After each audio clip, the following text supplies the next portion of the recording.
This is the Hollywood Outsider, a weekly movie and TV podcast with a new episode every Thursday. And this week we are looking at upcoming releases, including Fast and Furious 6 and Hangover 3.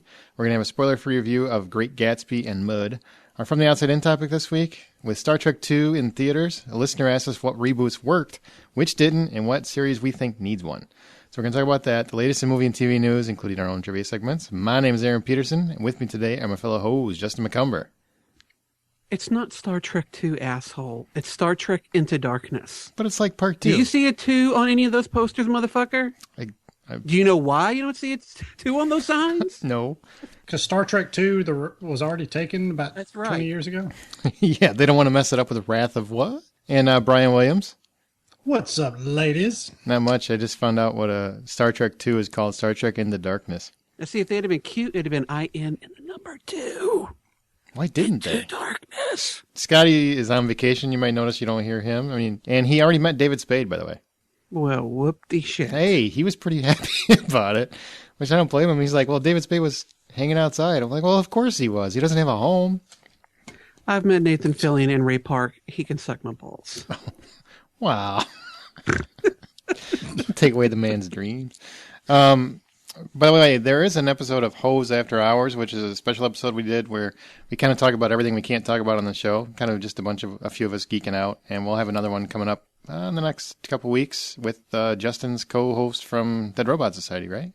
Mm-hmm. Paul Ellard Cooley. He's a horror writer, and we're going to talk a little bit of horror on that episode. And when Brian had to bow out for whatever nefarious reasons, I think it has something to do with a criminal past I keep alluding to. I knew Paul should be the one to come on and help fill it out, because if it was just Aaron and me, it just somehow I just end up talking about my books all over again, and nobody wants to hear that. Well, you do. Well, I do, but yeah. But I'm an egotistical bitch. That's true.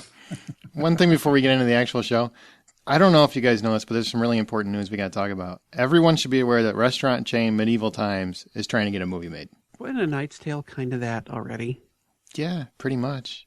I want to know when Applebee's gets one, and Chili's, Olive Garden. TGI Fridays had Office Space, so... Nice job. Well, which one was Waitings? Weren't they kind of like Bennigan's or something? They were called, I think, Shenanigans, weren't they? Yeah, something like that. I think those movies really should just cover all restaurant franchises. Yeah, I think we're done. You don't need to do another one. Please stop. Yes. Movie news. What? Batwing. What? Just saying. Batwing? The goat. the brain. Just. It's so angry. It's so angry. Waiting is one of those movies that nobody talks about, but it's so fucking funny. That might have to be a flashback at some point. Absolutely. Well, that officially is now. We can get that segment over with. First thing on news, actual news. Arnold Schwarzenegger's in talks for a Toxic Avenger remake. I kind of thought this was going to be a joke, and apparently it's legit. Oh, God. Justin's first... What the fuck are they thinking? The first sigh of the night. For those who don't know, and I'm assuming the company still exists. Does Distroma still exist as a movie-making entity? I'm sure in some faction it does. I'm sure somewhere they do, but back in the day, and by the day I mean the 80s, they put out a bunch of just really low-budget movies aimed straight for the basest instinct of all of us. And the Toxic Avenger is, without doubt, it's probably its crown jewel. You know, it's their biggest franchise that they had. And when I watched it as a kid, the level of gore that movie had, I think really puts almost anything done, even today, to shame. They would have a guy working out at a bench and then shove his head up between the plates and drop it, and then just blood and crap goes flying everywhere. It was played for laughs. The Toxic Avenger movies are about a scrawny guy who gets dumped into a toxic vat of chemicals, and then out he pops huge and, you know, vaguely looking like Sloth from the Goonies. And he just goes around righting wrongs, but looking like a foul monster doing it. And it was played cheaply, played for laughs, really all about the gore. When I was a kid, I found it funny. I tried watching it many, many years later. And strangely enough, I actually kind of found myself getting sick watching it. I couldn't see that gore anymore. is funny, and I don't know what it was that switched in my brain, but it suddenly just kind of became disgusting. But be that as it may, it's Toxic Avenger is a really well-known franchise. Having Arnold now, and they're wanting to do a remake of this, I don't even know where to begin to make something of this. You can begin with the end of his career. It seems like he has left the governorship to return to filmmaking, and all he can now do is pick shitty project after shitty project. Because in this one, he's not even the headline character. He's the trainer, some army guy who trains the Toxic Avenger to kind of be this avenging force. So he's not even the title characters anymore. I think what he thinks is that comic book movies are popular now, and Arnold used to have a pretty strong business sense. I think he sees this as, well, I'll get into a comic book movie. Well, he probably has people around him that are convincing enough to say, no, Arnie, you need to do this. This is a superhero. It's in the zeitgeist now. Everybody wants to make a superhero movie. So come on, let's, Mr. Freeze, that's in the past. Let's go forward. And, that's never in the past. Never. That's never forgotten. So this one, I have low expectations on this, but I've been surprised before. So I'll always leave a little window open for a pleasant surprise, but I'm not counting on it. Well, Warner Brothers, and other remake news, Warner Brothers is apparently going to give the go-ahead to a Gremlins remake. One of the films responsible for the PG-13 rating, in case you weren't aware of that one in Indiana Jones and the Temple of Doom, which was awesome. So the question is, do you guys think they should go kid-friendly, which is kind of how the first movie was, or just straight-out, balls-out horror? I don't know if you could really go either or. If I had to go either or, I'd probably say horror. But really, the thing that made Gremlins work was it was almost that salty, sweet type of mix where you had the cuteness of the Mogwai, and then you also had the scary stuff and the gross stuff from the Gremlins. I mean, we had never really seen anything explode in a microwave up until then. That's true. Yeah. So I mean, it kind of deserved a not quite an R rating, but definitely more than just a PG rating. So that's kind of what brought on the PG-13 stuff. So if I had to pick, I'd probably say go darker with this. Now you can get away with a lot more in PG-13 than you could even then. Oh yeah. I mean, yeah. I'd like to see him stick with some laughs. Make sure to put some funny things in it, but definitely forget the kids.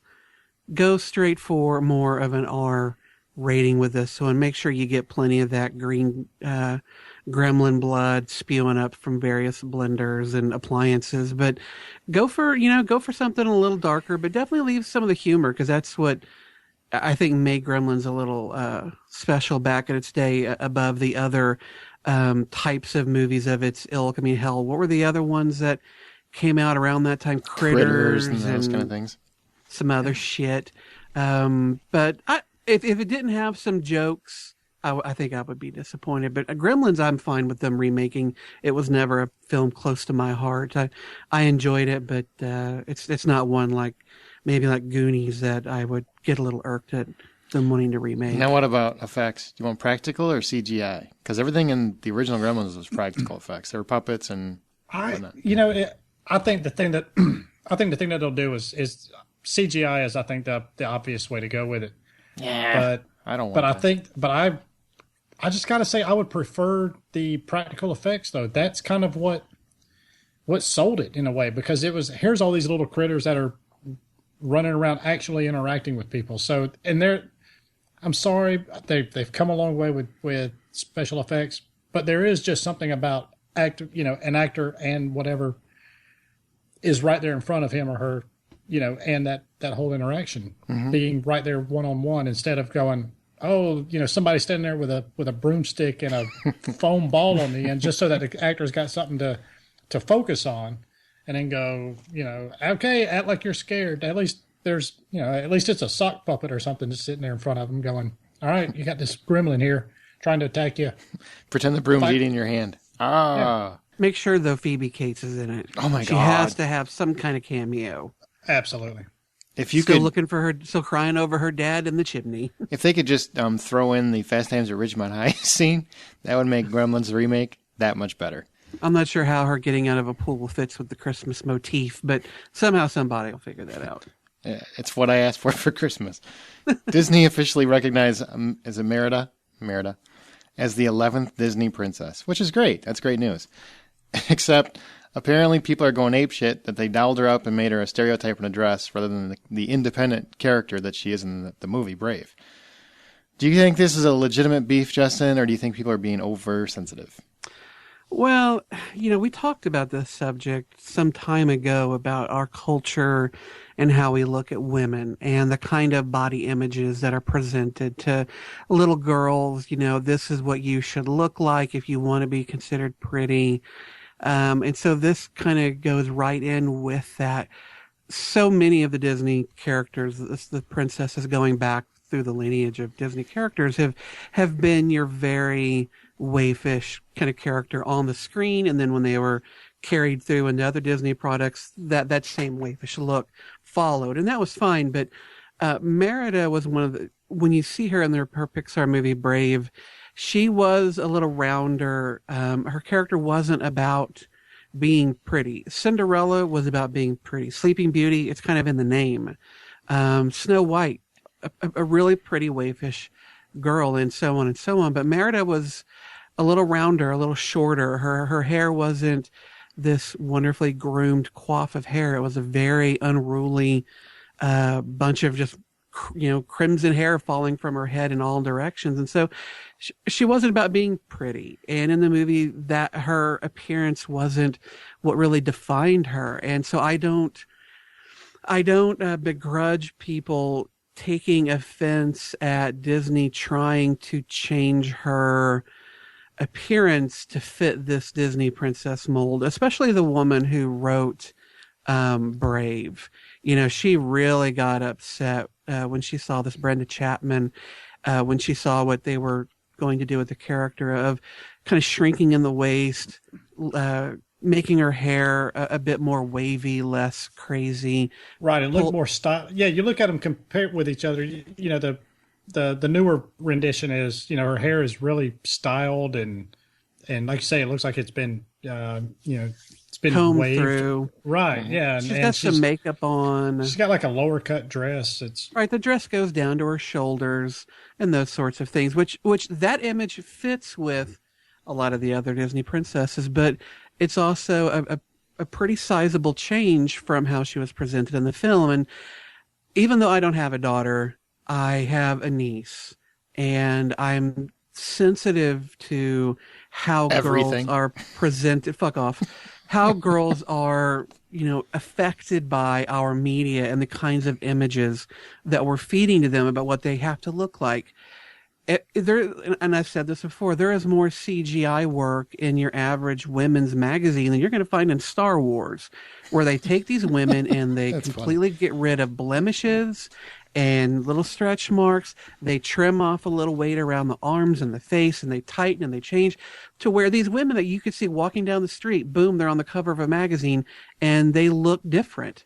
So it's just this terrible cyclical thing we've got going where we tell women that they need to look this way, and then so many of them hurt themselves. Some of them even die trying to be that way. And if they can't be that way, then they feel terrible about themselves.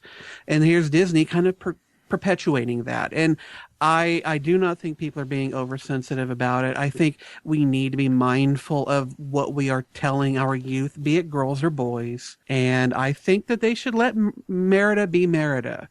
Don't fuck with that image, because it sends to me a bad message. And I agree. I think I have a daughter. I actually think that they completely changed who the character was or is. And I don't even understand why you would do that. I mean, you had a perfectly representable character. If you're going to claim her as another princess, because she is in the film, then just call her a princess. You don't have to change who she is. Put her in the same wardrobe. That was kind of what made her character who she was. Then the whole point of her character was she separated herself from other princesses. I'm not going to be that girl. That was the whole point of the character. Now, if she was trying to be a princess through the whole movie, I'd be fine with it. I'm like, I don't care. But when the whole purpose of your film is to create girl power, so to speak. I hate to use that term, but it's essentially what it is. To do that and then not represent it when you actually get to the point where it can be recognized, it just makes no sense to me. It's almost like we don't really want women to take over. That's almost what I feel like from Disney. So. Be strong, little girl, but make sure you're pretty. Yeah. And make sure you fit this unrealistic mold. Yeah, I mean, you do have a daughter, and you have a beautiful daughter, but she doesn't fit that image either. And I think that's great. The more we can get away from and break away from this stupid image of what it means to be beautiful or what you have to be considered beautiful, the better off we're going to be. And by the way, she looks just like me, so thanks for saying that. Oh, no, she does not. Thank God. Kevin Smith tweeted that he's finally done with his Clerks 3 first draft. So that means, contrary to my doubts in the past, and I got a lot of flack from people listening that I was actually doubting Mr. Smith, there's a chance the movie might actually get made after all. Do you want more Clerks 3, B? Nope. Okay. Now everybody send hate mail to Brian Williams.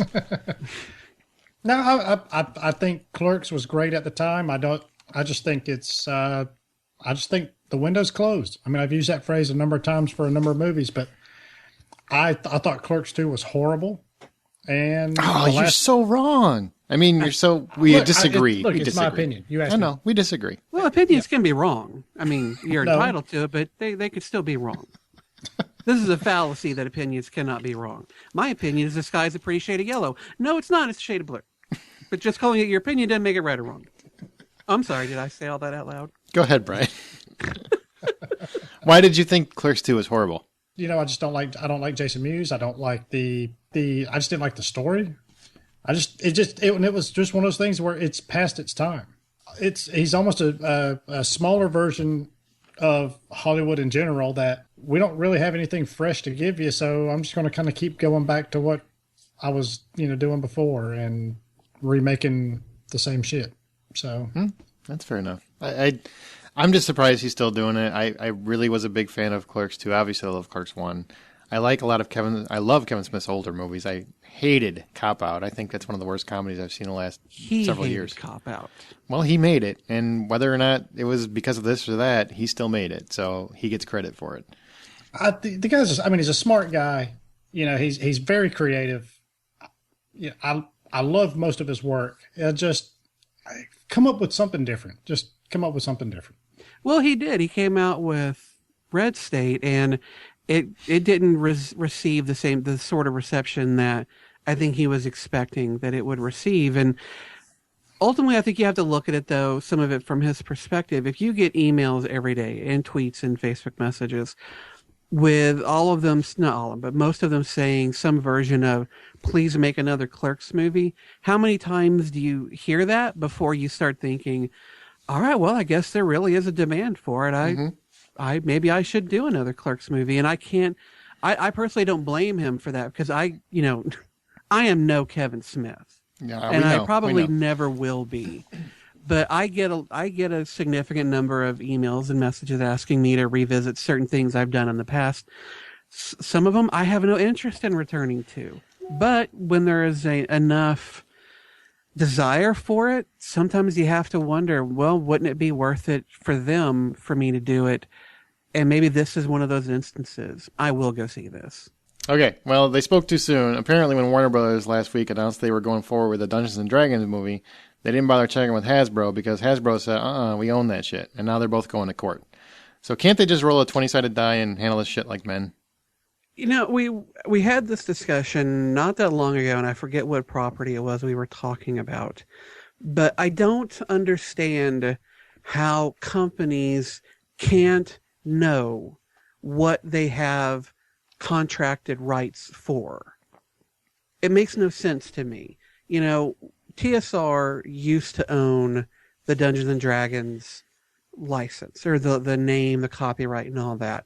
And then they sold it to Wizards of the Coast, who is owned by Hasbro.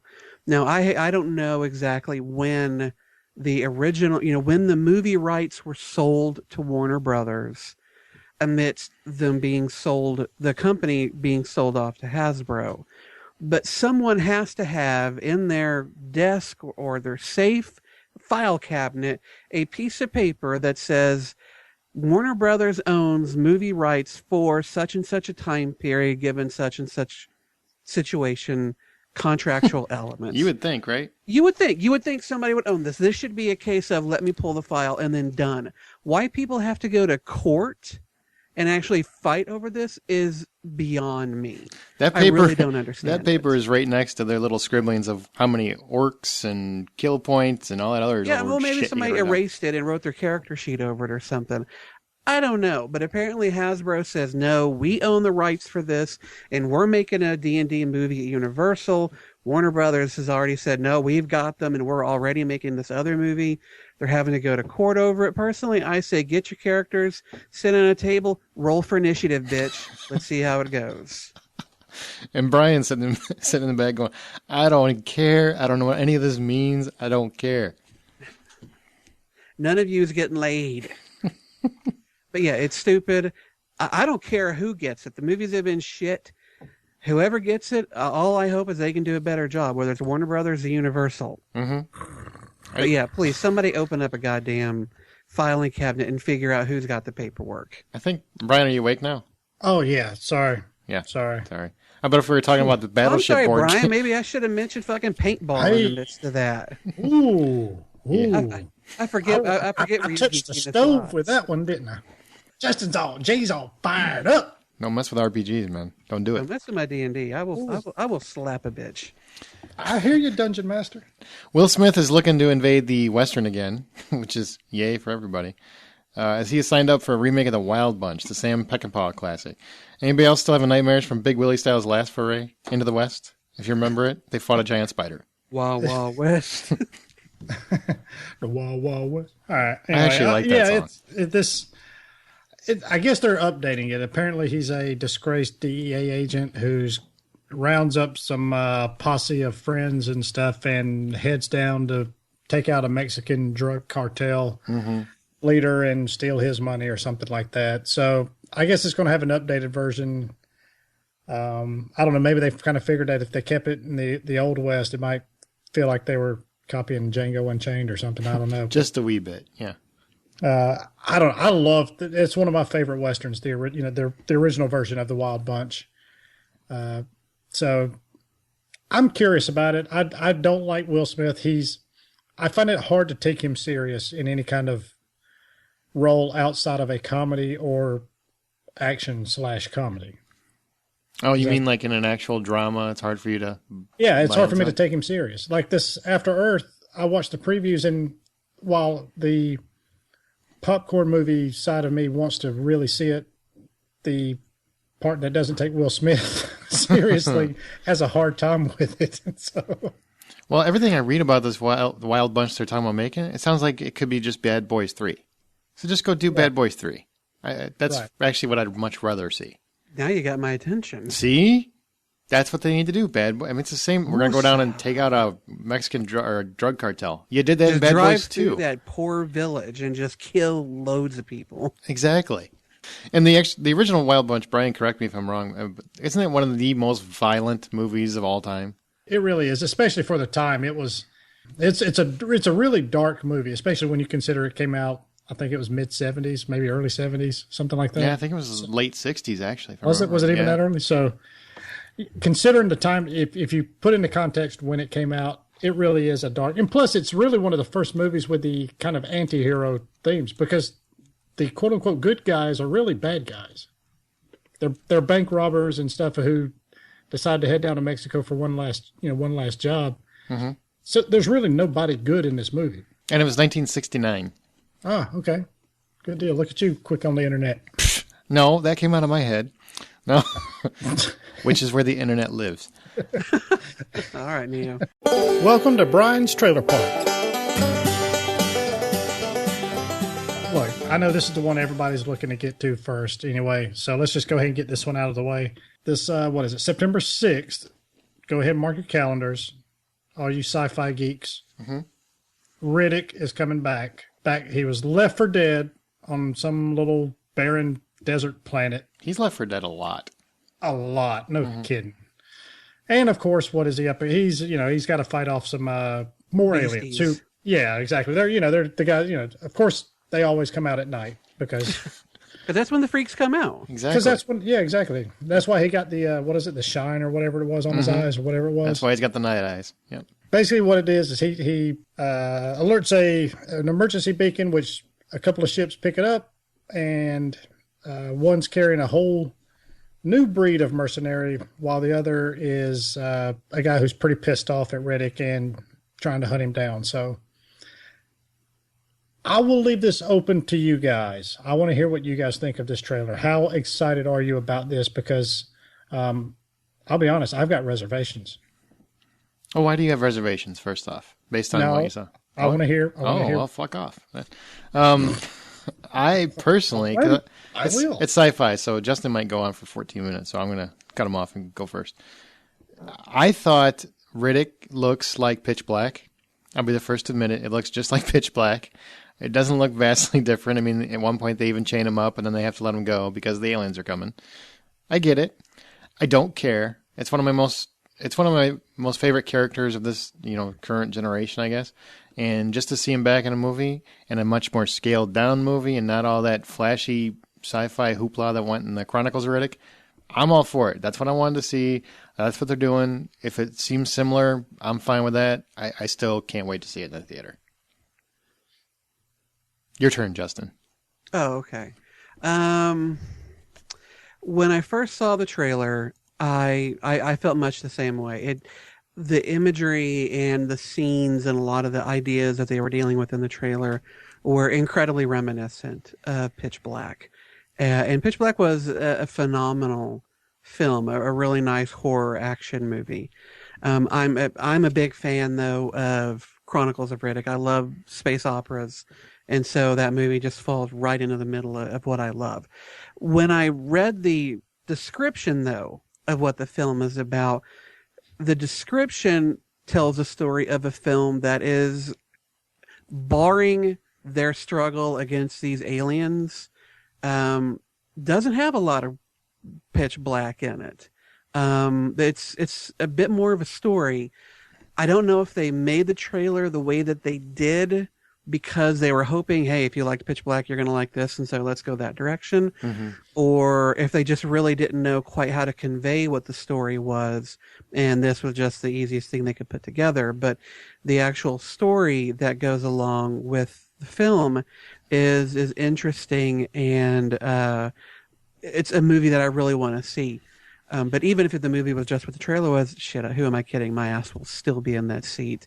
I think Riddick is a fantastic anti-hero, and even if it's just Pitch Black redone, I will still go see it because Vin Diesel owns that role, and he's fantastic in it. All right, Brian, what are your reservations? Okay. Are they for two? Dun-dun-dun-dun-dun. Yeah, at medieval times. Nice. Oh, look, I'm taking a bad joke and running with it. Somebody's got to save your ass. Oh man, it just felt like these were sets from a play. Some of the scenes in this movie just seemed like they weren't even CGI. They were just old-fashioned painted backgrounds and almost a stage play type of stuff.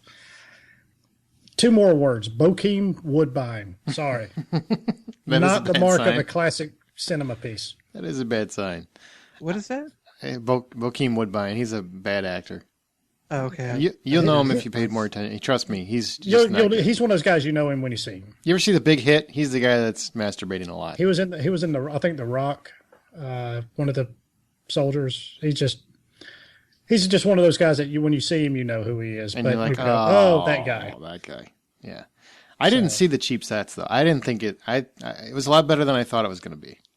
Based on the first teaser trailer where I thought, oh, those special effects do not look good. I think this looked better. It looked much more in line with Pitch Black, which was very saturated in color.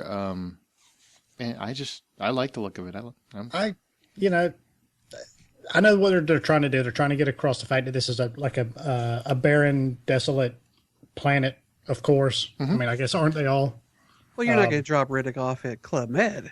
The guy's although, got to suffer. That sounds like a fantastic fucking movie. Make that happen. Riddick in planet sandals. Well, that's just Far Cry. Just drop him off at the mall. You know, He ain't earnest, okay? all the Riddick Saves Christmas. It just seems like he's like my thing is that he just seems like one of these characters like the Punisher that is a great character, but he's just being handled wrong. And I'm scared that this movie they're just going to mess it up also, just probably in a different way than they did the second one. But I love the first one. I still think the character has so much potential. And I am excited for it. I'm just scared. How's that?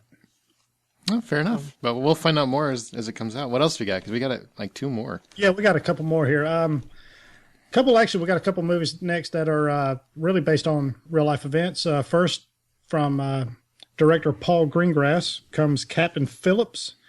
Comes out on October 11th later this year. Greengrass has made a couple movies that you've probably heard of: Born Supremacy, Ultimatum, United 93. Mm-hmm. That was a good movie too. Yeah, The Green Zone. So this guy's kind of he's got that real feel about his movies and stuff. But it follows Captain Phillips, who's played by Tom Hanks, and it's basically about the 2009 hijacking of a cargo ship by Somali pirates. So the kind of significant thing about this is actually the first time an American cargo ship has been hijacked in over 200 years. So pretty big. This trailer looks intense. I'm actually a lot more excited about this than I anticipated. It's the first Tom Hanks movie I've been really looking forward to see, just because Tom Hanks is in it. He looks like he's, him being Tom Hanks. He's acting, and he looks fantastic. I can't wait to see it. I got so pumped. I didn't even know what the hell it was. I didn't even know. I'm like, what is this going to be, like him chasing a whale? What the fuck is Captain Phillips? And then you see what it is and how he handles. Julia Roberts going to pop in here, for God's sakes. Exactly. Or I thought it was going to be a hero role, and it seems very dramatic. It seems like him back in his wheelhouse. I mean, don't get me wrong. I like Club Atlas. In his wheelhouse. Was that a deliberate pun? Because it's a ship. Oh, in a wheelhouse. You're an idiot. It wasn't. Hey, you said it. I liked Cloud Atlas, but I didn't go to see that just because I didn't go to see it because of Tom Hanks. This I want to see because of him. So I was very impressed, and I like the realism and how they're handling it. The last one is actually our first foreign movie that we're reviewing. It's called Stalingrad, which is based on Stalingrad. A famous battle way back in World War II. Oddly enough, this one doesn't involve any Americans. So we don't really... Yeah, I know. There's a war movie. I thought we saved the world. We got to... It seems like, though, you would think in Hollywood that if you just went by Hollywood, that we would just about have a stake in every war that's ever happened. We did. Shit. Unfortunately, this battle we did not. So, but basically, it's about the 1942/1943 battle that was between the Germans and the Russians over the city of Stalingrad, and literally millions are estimated dead because of this battle. And just on a little trivia note, there's an area around Stalingrad that to this day is so saturated with the remains of the people who were killed that you can still when you walk through these fields, the ground crunches. Oh, Brian. From the bones and stuff. So, I mean, Thanks. just to give you, it's all that is just to give you a scope on the how big of a battle this actually really was. Your history lessons are the most depressing ever. That's not a depressing thing. That's actually, if you're morbid, it's kind of a cool thing. So, If you're sicko. If you're morbid, if you're Dexter, this is cool. Check it out. I'm sure we've got quite a few morbid listeners. So somebody's booking a flight right now. Where is this Stalingrad at? Yeah, where is that? So Fuck Gettysburg. it's actually- I'm going it's to actually- Stalingrad. I'm going to Crunchy Field. Let's go. Oh man, but it's actually a fascinating. If you're into history at all, this is actually a really fascinating battle that you can actually sit back and watch from an objective view instead of just going, oh yeah, well we're Americans, so I know we got to win this. So, but anyway, I highly recommend this. This trailer actually looks fantastic, and it's actually the first Russian movie to be, or the first non-American movie. I'm sorry, the first non-American movie to be filmed in IMAX. Wow. And it looks it, because like you said, this movie looks outstanding from not just a production, the explosions and everything else, but the performances look great. Everything in this movie, I mean, I could have sworn this was almost like a Russian Saving Private Ryan or something. It just looks thick with smoke and blood and the bullets flying. I actually really want to see this. It looks riveting. And if an American company made this movie, at the very end, some white guy would save the world. Well, I'm sure in this, given that it's the Germans and the Russians, some white guy is still saving the day. But the fact that there's not going to be the stars and stripes represented, I think is going to stun a lot of people who think we just pretty much kicked ass all over the world. I'm pretty you're sure not going to see John McClane walk out of there. Sorry. No. Bruce Willis comes out sporting a Russian accent. That'd be fantastic. Oh, man. Yippee-ki-yay, motherfucker. Oh, man. Well, of course, you can always find these trailers and a lot more at thehollywoodoutsider.com, and I believe they're up right now, aren't they? They are up right now, yep. Awesome. Great. Glad to hear it. Thanks, Brian. Don't forget, give us a call, send us a text. What just happened? What? Nothing. Keep going. He's like, what just happened? Well, if any listeners out there are just wondering what happened, give us a call. Text us at 818-81-I'm-a-ho. That's IMAHO. You can email us at feedback@thehollywoodoutsider.com. Hit us up on Twitter at H_outsider. Go on to facebook.com/The Hollywood Outsider. We love getting the messages and stuff from you there. Don't forget, we've still got a few I'm a Ho t-shirts left, and go on to thehollywoodoutsider.com and pick them up. All right. Who's got the Stump the Ho question this week? That would be myself. Each week, one of our hosts poses a trivia question to the remaining hosts in an attempt to stump their fellow hoes, as well as you listening. As I said, it's my turn, so here we go. We're going to talk about Fast and Furious 6 or 16, whatever number we're up to right now. So here's my question. You guys ready? Roger. Sure. Okay. Doctor. What's your vector, Victor? In the original Fast and the Furious, Jordana Brewster's Mia role was written specifically for a different actress, who promptly then turned it down. So who was that actress? Was it A, Jessica Biel, B, Eliza Dushku, C, Jessica Alba, or D, Britney Spears? Brian? Shit. Oh. I'll go Dushku. Dushku. All right. Justin? I will go with I'll go with Jessica Alba. Brian is right. Fuck! My streak is done! They wrote Mia for Eliza Dushku, and then she read it and turned it down. I'll bet she's regretting that shit when she looks up at the screen and sees Fast and Furious 6 popping up. Oh, but look at all the other movies she's done. Oh, yeah. Wait. Yeah. Oh, wait. Let's look at those. We're done. It's a short list. Now let's go to the big screen where we review any new releases. And Scott went and saw The Great Gatsby. He joined us before his vacation to give his review. So obviously, if you listen to this right now, Scott's enjoying a beach somewhere. But probably, so hopefully. What is Great Gatsby about to begin with? Great Gatsby is a story about Nick Carraway. He's recently moved to Long Island as a Bond salesman. He reunites with his cousin. Like a James Bond salesman? No, like a Bond, stocks, Bond, financial. All right. I'm silly. Yeah, he sells those DVDs back in the 20s. Nice. Yeah. He reunites with his cousin Daisy, who's now married to the wealthy and physically imposing Tom Buchanan. Nick learns that his next-door neighbor is a mysterious man named Jay Gatsby, who throws a weekly extravagant party at his mansion, one of which Nick is randomly invited.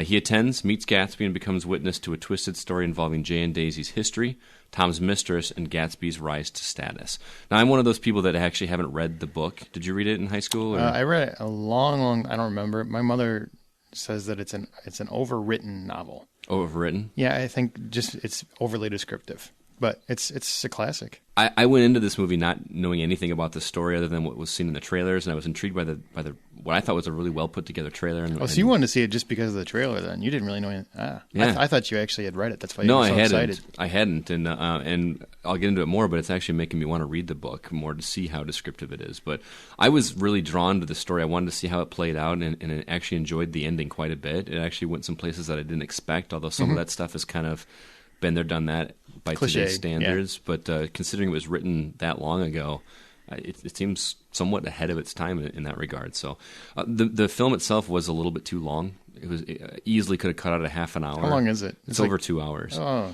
And especially with a director like Baz Luhrmann, who is most notably known for movies like Moulin Rouge and Romeo and Juliet and those kind of things.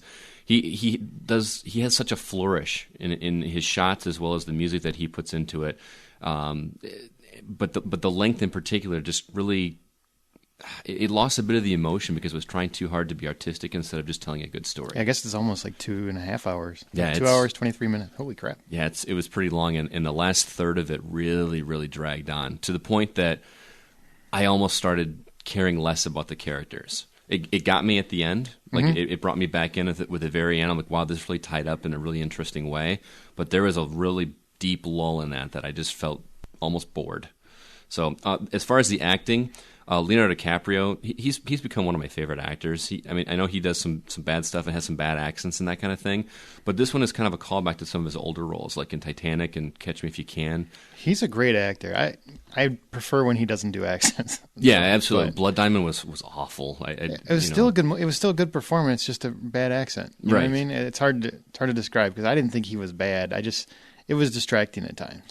Most of the time. But in this one, he brings back that boyish charm that he's really good at doing. Like, I like Catch Me If You Can. He was a kid in that story, and I really like that. It makes you really like him as a character immediately, even though like his intentions are pretty selfish. He's kind of going a not-so-nice way in what he's trying to do, but he's so much fun to watch on screen. I really enjoyed that. Tobey Maguire, I know he gets a lot of flack. I think Brian is not a big fan of his at all. No, Brian's not. Because when he acts, he's almost legally retarded sometimes. He's so slow that you're right there. Well, it's funny you say that because I actually liked him on screen in this movie. I thought he fit the role of the character of this guy that's just kind of a carefree, happy-go-lucky guy that's just mixed up in something. But when he does the voiceover work in this movie, it feels very plodding. Like he's just reading his script very slowly, and that was really distracting. Carey Mulligan, she really has yet to wow me. I've seen her in a couple of movies. Did you see her in Drive? I loved her in Drive. I did see Drive, and I just wasn't too impressed with her. Her acting in this movie in particular seemed very up and down, but I don't know if it's fair to blame that on her because the character, if you know anything about the character, is very up and down, and she's conflicted about who she wants to be and who she loves and that kind of thing. Is it more of a romantic movie or is it more a thriller? It's more of a romance. Gatsby is obsessed with this girl that he had a chance with a long time ago and is trying to win her back, basically. And it's told in an interesting way because Nick is basically seeing it. He's only involved there because he has a connection to the girl who's his cousin. And so it's like him telling the story even though he's not actually involved with it, which I thought was actually kind of interesting. I get it. Because you don't see most of them told that way. A couple of them that surprised me were Joel Edgerton. He really surprised me. He really made you hate the character, but also felt sorry for him at the same time. He was in Warrior, I think. Yeah, and I missed that one. I've heard that was a good one. He was great in that. Yeah. And I didn't even know Isla Fisher was in this movie. She has a minor role. She should be in every movie. She should. And she's one of those that did that 20s accent of the 20s, like call girl, flapper girl. Oh yeah. She pulled that off amazingly well, and because she's she's either South African or Australian. She's amazing. I don't know what she is. I don't care. And she pulled off that accent to near perfection. But she had a very minor role. As far as the production, as you know, Baz Luhrmann has that signature for making silly or awkward scenes. Using mashups of modern music with whatever time period it's in. Like Romeo and Juliet, he used a lot of modern music. I think it worked in movies like Romeo and Juliet because it was a novelty at the time. And that movie, although someone would disagree with me, never really took itself that seriously. Okay, you know I what I mean? agree with you. Yeah. This movie is a serious movie. It's not a joke all the way through. It's taken a literary work and making a film out of it in a very serious manner. So anytime he does that, it feels very distracting. I can see that. But it's very much at a minimum compared to his other movies. I think the biggest thing about this film is that it made me actually want to go back and read the book more than any other movie has. Okay. Because I really want to see how that plays out in a dramatic thing, because I really love the story. I just didn't like how so many things in the film distracted me from it. So final verdict, The Great Gatsby has strong performances and is a step in the right direction for Baz Luhrmann, but I'm not convinced that this is the best avenue to experience this work of literature, since it really is bogged down by its length and its attempt to be strictly an artsy movie. So still, it's enjoyable enough to get a 6 out of 10 from me. All right, thanks, Scott. Hope you're enjoying your little vacation. Now, I'm going to review Mud. I went and saw Mud with my mama, and it's not, isn't that sweet? It was very sweet. Wow. All right. Well, what Mud is about a 14-year-old named Ellis. He's played by Ty Sheridan. Never seen this kid before in my life. His parents work on a river in Arkansas, and they're nearing divorce. Ellis spends most of his free time roaming around Huck Finn style with his best friend, Neckbone. Swear to God. That's his name. It's like picked out of one of Brian's neighborhoods. That's what I used to call Justin. And one day they happen upon a bone in your neck.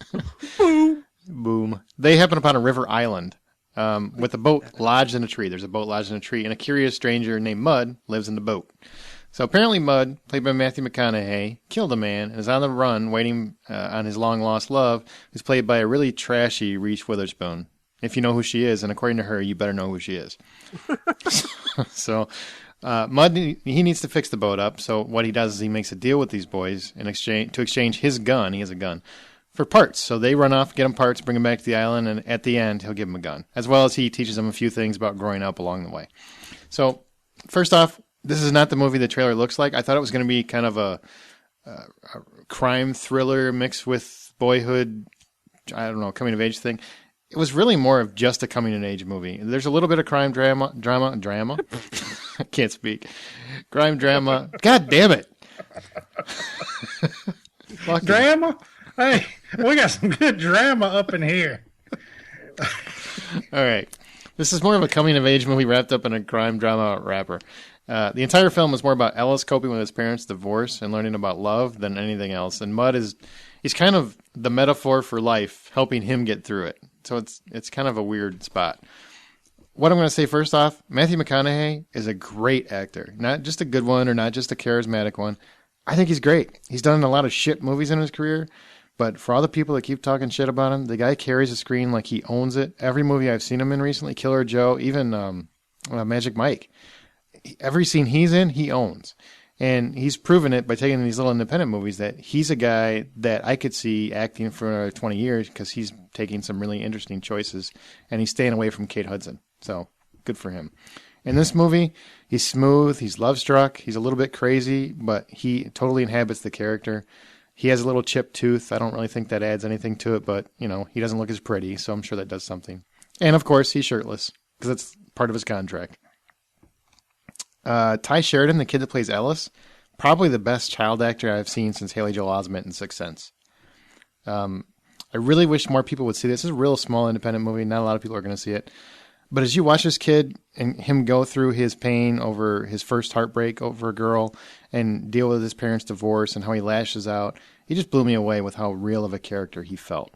So these two together were honestly two of the best performances I've seen this year. You also have Michael Sheen as Neckbone's uncle. You got Witherspoon. You got Jacob Laughlin, who actually plays the character Neckbone, and a couple of character actors that I don't know. But the film's really about Mud and Ellis. Jeff Nichols wrote and directed the movie, and even though the movie's a little bit too long, I was involved in it the entire time, even though I knew exactly where the movie was going at a certain point. As for rating, it's really hard. I really almost loved the movie, but it was a little bit too long. I probably could have cut about 20 minutes out. And it's not one of those that I would watch again anytime soon, because most character dramas just aren't really rewatchable. So if $10 is the full price of admission, I give it $7. All right, and Justin saw Jack Reacher. Oh, finally, shit. I bought it on iTunes before it came out on DVD, and this weekend I finally got around to getting my wife to sit down and watch it with me, because I got it mostly for her, and it's one of those movies that I knew she'd enjoy.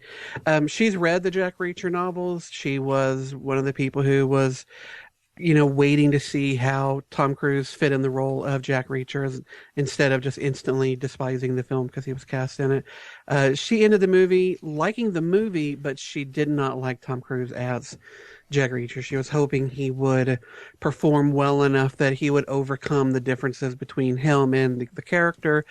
That didn't happen for her, but as a movie, she enjoyed it well enough. I really enjoyed it. I had no baggage going into it. I'm a Tom Cruise fan. I always will be. I think he is Tom Cruise in this one. He does what he needs to do. He does it well. I thought all the characters involved were good, and the action was interesting. So thoroughly enjoyed it. I'd probably give it a good 7.5 out of 10. Mm-hmm. Not great, but certainly not a bad action movie. Certainly better than the last Die Hard film. Box office. Great Gatsby surprised everybody. All the analysts, etc., they all expect, well, $30 million is the most it's going to make. It made $50 million opening weekend for this fancy schmancy little drama. I think Baz Luhrmann's biggest movie to date has been Moulin Rouge, and that was like $58 million. So it's almost blown his biggest movie away in one weekend. Fantastic, good for Leo. Iron Man 3 has already crossed $1 billion by the time you hear this, worldwide. Fantastic. $72 million in the U.S., 58% drop from the previous week, which is normal for a comic book movie. $284 million in America, $1 billion worldwide. Robert Downey Jr. just writing checks his body can cash. Pain and Gain, $5 million. By the way, for Avengers 2, they're just going to back the fucking money truck up to his house and say, what do you need? Well, Marvel should just basically give him a blank check and say, you just make this out for whatever you need. Whatever you need to buy the rest of your life, just write it down. Pain and Gain, $5 million. It's made $41 million. Not bad. Tyler Perry's Peoples opened with $4.6 million, the worst opening in Tyler Perry's career. That's a shame, because I really like Chris Robinson, and I hate that a movie... Craig Robinson. Craig Robinson, sorry. Oh, yeah. I hate that a movie starring him opens so poorly, because the guy is really funny, and I'd like to see him in more stuff. So would I. I really would. And running out the top 5, 42, $4.5 million for $84 million. It's not going to make $100 million, but it's still a really big baseball movie.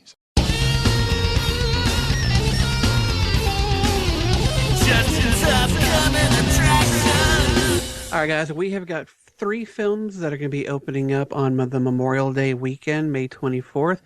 The first one we're going to talk about, The Hangover 3.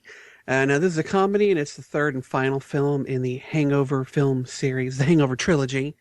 Film stars Bradley Cooper, Ed Helms, Zach Galifianakis, Ken Jeong, Heather Graham, and John Goodman, with Todd Phillips again directing.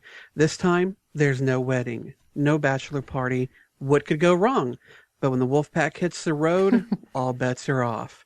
Now, bitches, the Wolfpack is indeed back, and this time they're going back home to Vegas. Aaron, having recently been to Vegas, are you looking forward to ignoring what's happening on screen to look for the places you stalked children at instead? Yes, absolutely. I'm actually surprised at all the flack this movie's getting. For what? I've talked to several people just around my social circles, which means, at the retirement homes and some dumb people. The elementary schools. Yeah, I'm trying to find out why they don't want to see it. I mean, it's still The Hangover, but apparently that last movie really soured a lot of people. I guess they don't like remakes of movies that were 3 years old, but I thought the first movie was great, one of the funniest movies I've seen in a theater. Second movie was really funny, even if it was a remake, basically. But this one, going a little bit different direction, they kill a giraffe in the trailer. I'm sold. That's all you really need to do is take out a zoo animal. I'm in. Well, but is it going to play with its weenus first? aren't they going darker with this one? How much darker can they fucking go? I don't know, but I mean, that's kind of the gist I got from the early stuff whenever this was first announced. He had sex with a chick with dick in the last movie, and one guy lost their brother-in-law lost his finger. I mean, in some places, that's just called Friday night. Brian's house, yeah. Next up, we've got Epic. This is a 3D computer-animated fantasy adventure based on William Joyce's children's book, The Leaf Men and the Brave Good Bugs.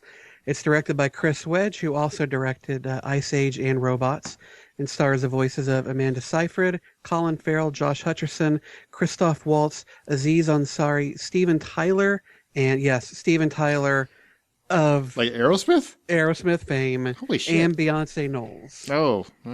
There you go. A young girl named Mary Catherine lives in a cabin in the woods with her father, Professor Boomba. The professor's long studied a group of warriors who live in the forest and protected as guardians of good, but one day he doesn't return from a hike, so Mary Catherine sets out to look for him.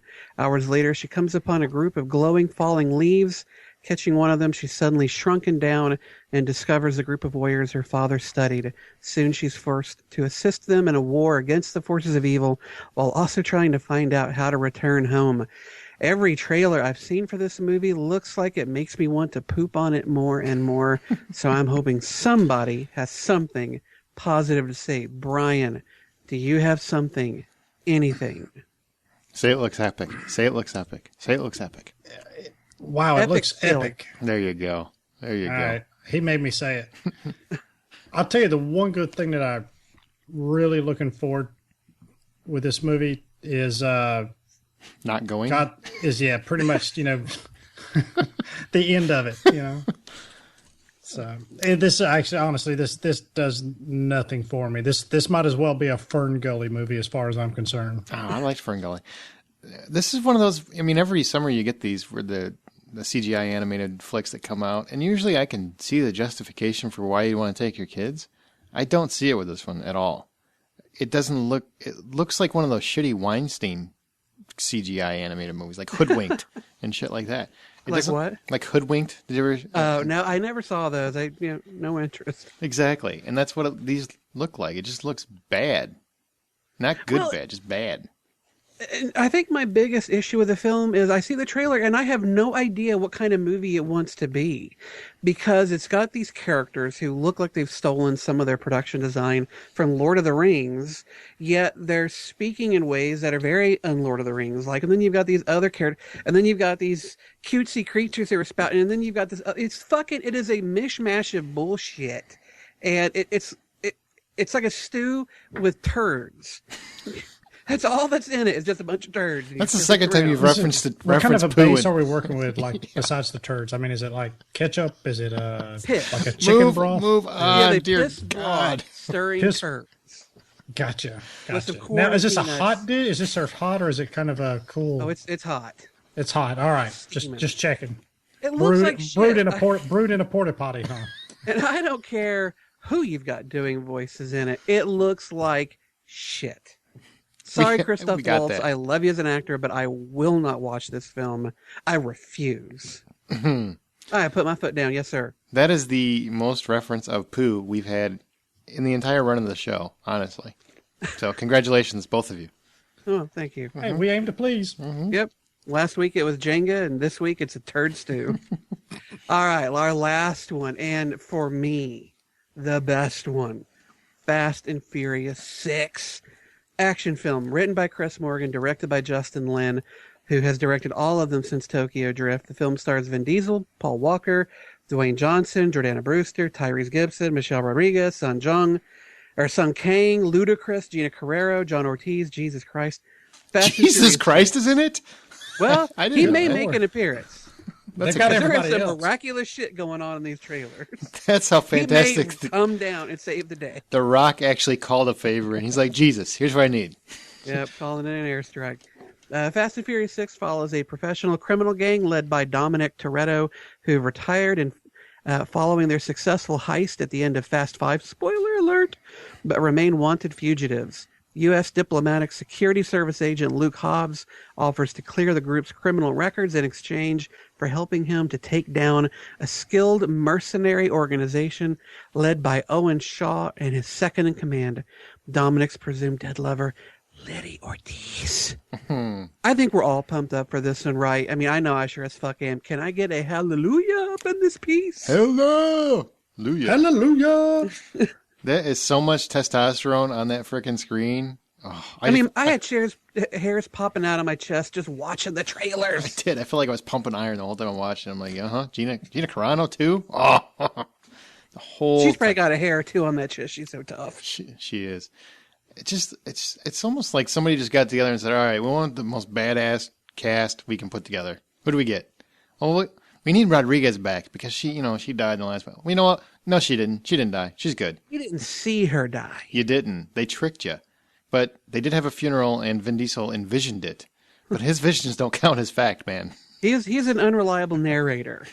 He is. And obviously, based on this current film, an awful investigator. Just awful. Like, this was one of the most fun movies of the year. So I'm whatever. Count me in. Want to buy my ticket right now. Yeah, I'm pretty sure this one's going to steal that weekend. I mean, Hangover 3 is really going to be a challenger to it, but Hangover 2, like you said, really kind of left a lot of people with a sour taste. Fast 5, though, I think really reinvigorated a lot of people's appreciation for the franchise. I do almost kind of wish that they would just give it a new name because it's now not those early films, but why dump something with all the recognition it's already got? I think it looks fun. It looks over the top, unbelievable. Shit's blowing up. I mean, good God, it looks balls to the wall action, and I'm really kind of sad that Justin Lin will not be coming back for Fast 7. Mm-hmm. What do you guys think about? I agree with that 100%. What do you guys think about them matching up with Hangover 3 the same weekend? Because I've had this debate with somebody at my work. I think it's the exact same audience. Like they're generally the exact same audience. Are they working at the same weekend as Hangover, or is it vice versa? Because I got to think the Fast and Furious franchise is a little bit bigger than the Hangover. Actually, no. Hangover 2, the first two were both over 250 million. Now, internationally, Fast and Furious is bigger, but in the U.S., Hangover's actually made more money. But they don't expect this third one to be as big. Well, Fast 5 made worldwide $626 million. Mm-hmm. And that is nothing to sniff at whatsoever. And I'm expecting this one to blow the doors, pardon the pun, off of just about anything else coming out that weekend. But we'll have to wait and see. I know I'm pumped for it. So I guess that question is, of all the movies coming out on Memorial Day weekend, The Hangover 3, Epic, Fast and Furious 6, which one are you guys most likely to go into the theater and check out? Fast and Furious 6 by a long shot. Couldn't agree more. I will probably see both, though, honestly. Oh, I'll see The Hangover, but most likely when it hits rental. Or, when it comes out to be bought. I bought 1 and 2. I enjoyed both 1 and 2, so I'll definitely watch the third one. But I've always said, when it comes to the big screen, I need something with a lot of action and oomph and shit. That's what this movie's all about. Yep. Plus, you got Gina Carano. I love Gina Carano. Love her. Oh. So, and not in the dirty way Brian's going to allude to. I actually love her. I just love her. Yeah, because she's such a great actress. Oh, she's a kick-ass, man. She seems like somebody I'd want to hang out and have a beer with. Yeah, I actually like Michelle Rodriguez. I know a lot of people love to hate her. She's the same person in every movie. Who gives a shit? That person I enjoy watching on screen. That person is very unhappy. Very, very unhappy. Yeah, she's like an action version of Kristen Stewart. Put that on the poster. That's what you need. That. Michelle Rodriguez, the action version of Kristen Stewart. Well, where you can hear us, listen and subscribe on iTunes, your Stitcher Radio app. Give us a thumbs up if you do, and through our RSS feed at thehollywoodoutsiders.com. There's a new episode up every Thursday. Our Hose After Hours come about once a month or once every 3 weeks, something like that. So look for that when it comes up. Rockford College Radio as well.com, Thursdays from 4 to 6. What's this movie? What's this movie? Each week we play ours or a listener-suggested clip from a movie, and if you think you know what it is, email us at feedback@hollywoodoutsider.com or send us a direct message on Twitter at @H_outsider or send us a call or a text, whatever the hell. We got every frickin' way possible. Let us know. Last week's answer was Scott's choice, and it was There Will Be Blood. Those that got it correct, Wally and Jennifer. I don't know if that counts as two people because it came from one email, but Wally and Jennifer both got it right. And Mark T, so congratulations. This week, it's Brian's turn. So if you think you know what this is, let us know. Here's your clip. Right around that corner, there is a sandwich shop. They sell meatball sandwiches. Best I've ever tasted. Would you go get me two? Come on, partner. Two. Thank you.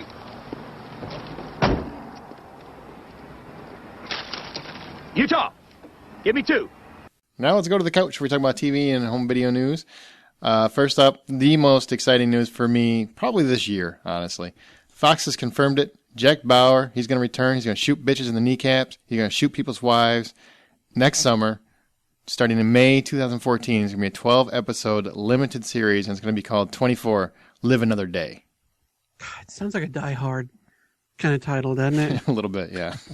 My only question, and I have not yet seen anybody release a press release answering it, are they still going to try and do the events in this take place? Now, not in real time, obviously, because it's only 12. Oh, they did actually. Yeah. It's going to be still in 24 hours. Okay. 12 hours going to encapsulate 24 hours. They'll skip a week and they'll just say he takes a nap. Yeah, something. A black screen. But basically, they can play with the shits. Yeah, they can play with the time a little bit more. But it is still going to take place within 24 hours. Okay, so it'll still take place in one day, but you're not going to get the what eventually caused so many ludicrous storylines that they had to create to fill out all of those minutes of that day. What the producer said was if you look at any season of 24, and I kind of agree and kind of think it's just hyperbole. Did I say hyperbole? Oh, yes, you did. Whatever. Hyperbole? Wow. Thank you. Jesus Christ. Wow. Is apparently going to be in Fast and Furious 6. It's not even a foreign word. Shut up.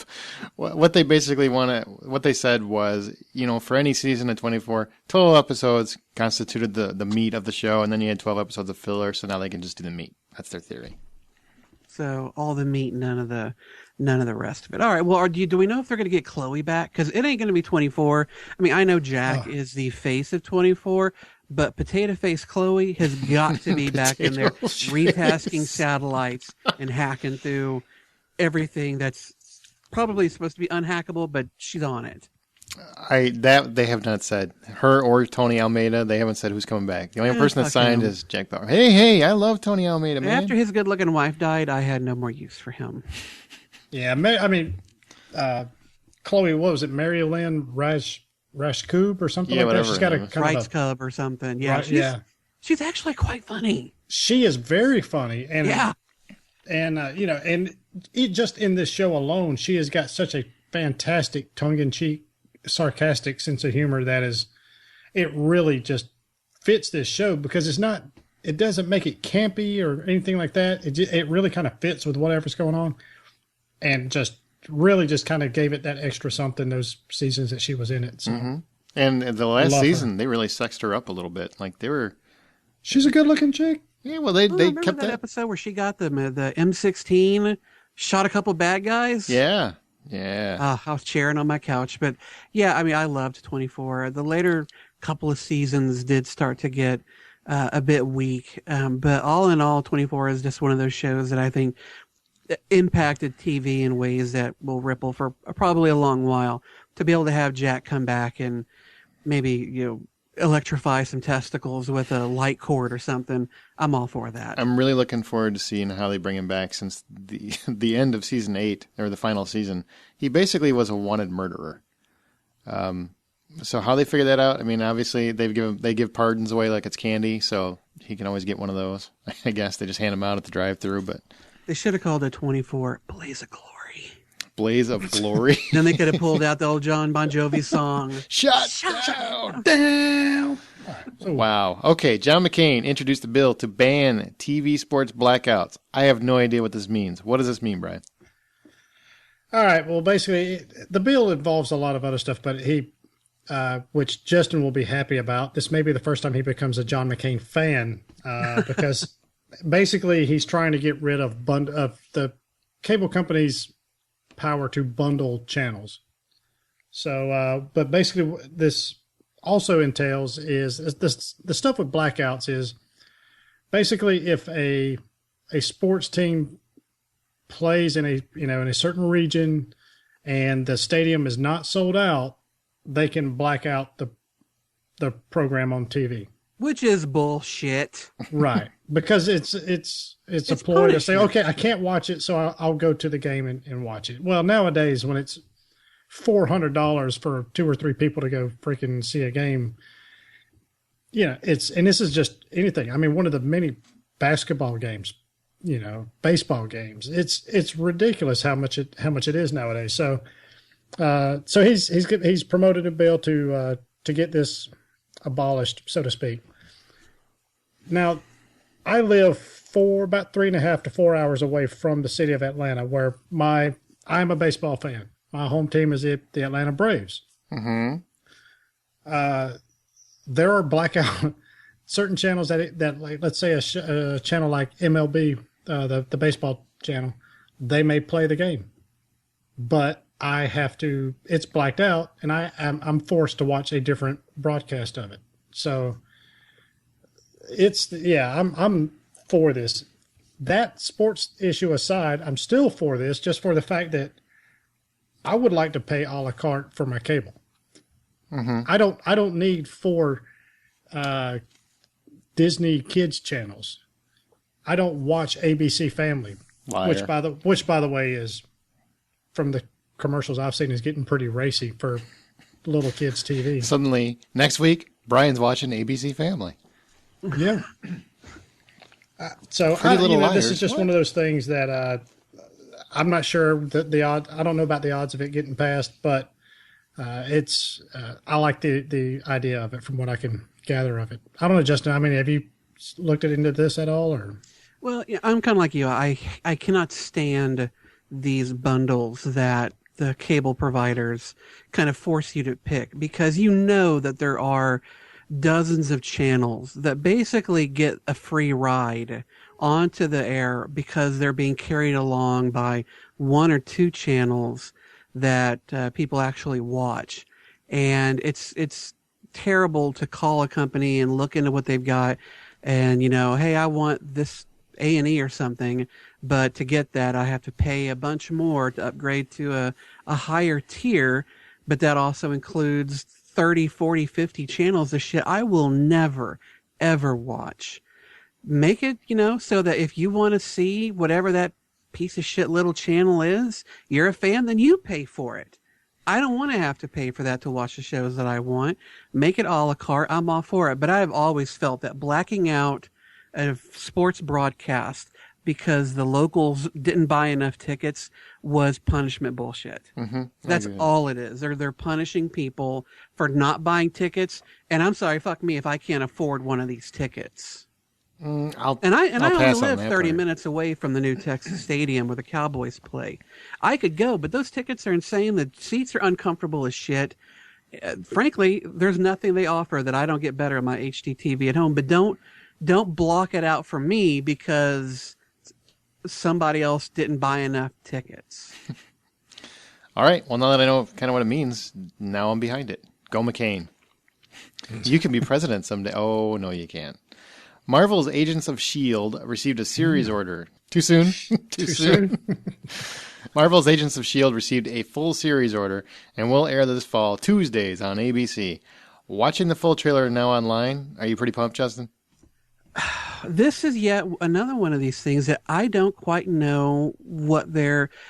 We see Agent Coulson, who, spoiler alert, died in the Avengers film. No, he didn't! Well... Do we know for sure if this series takes place following the events of the Avengers? Did you watch the trailer? Obviously not. Well, I watched the trailer, but I didn't get anything that really was definitive to me. You must have watched the short trailer. There was a little montage at the beginning about Thor's hammer and the Hulk. There's a guy in the office that they're interviewing for the position at S.H.I.E.L.D., and they ask him about Agent Coulson, and he says, yeah, he died in that thing in New York. And then Agent Coulson walks in and says, that was level 6, now you're level 7. So they mentioned the Battle of New York. Mm-hmm. So okay. he definitely is back. All right, then I hate to say this. That kind of pisses me off. Me too. His character's death was a striking moment in the film, and it provided the drama and everything, the emotion they needed to get the Avengers to where they needed to be.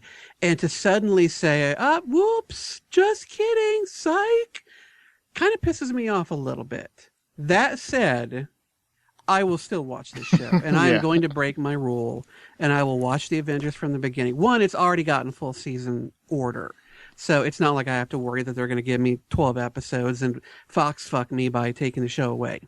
I do want to see it. It looks everything that I've seen. It looks really fun and interesting.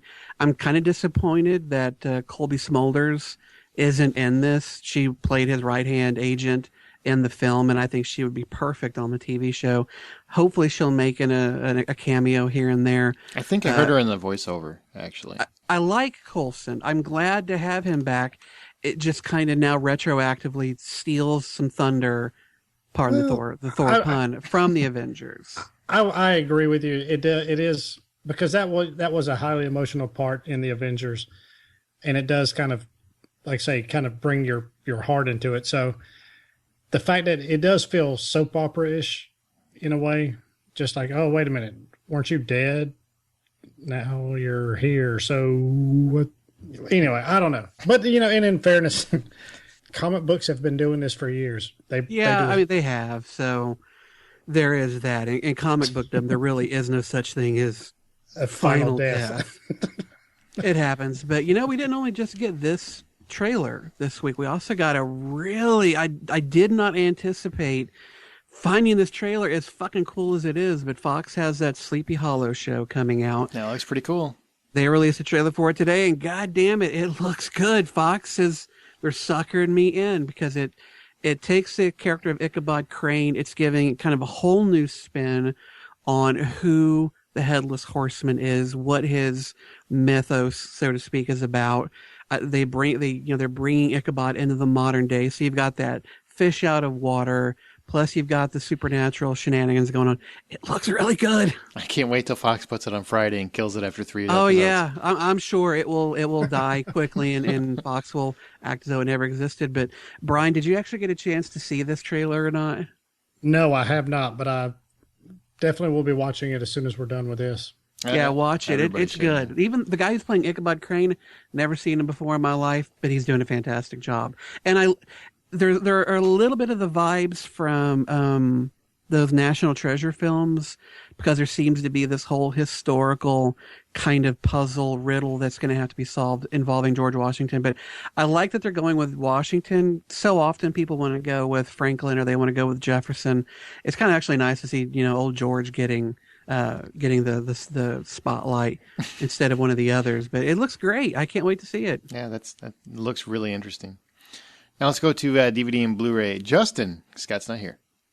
Oh gosh, thank God.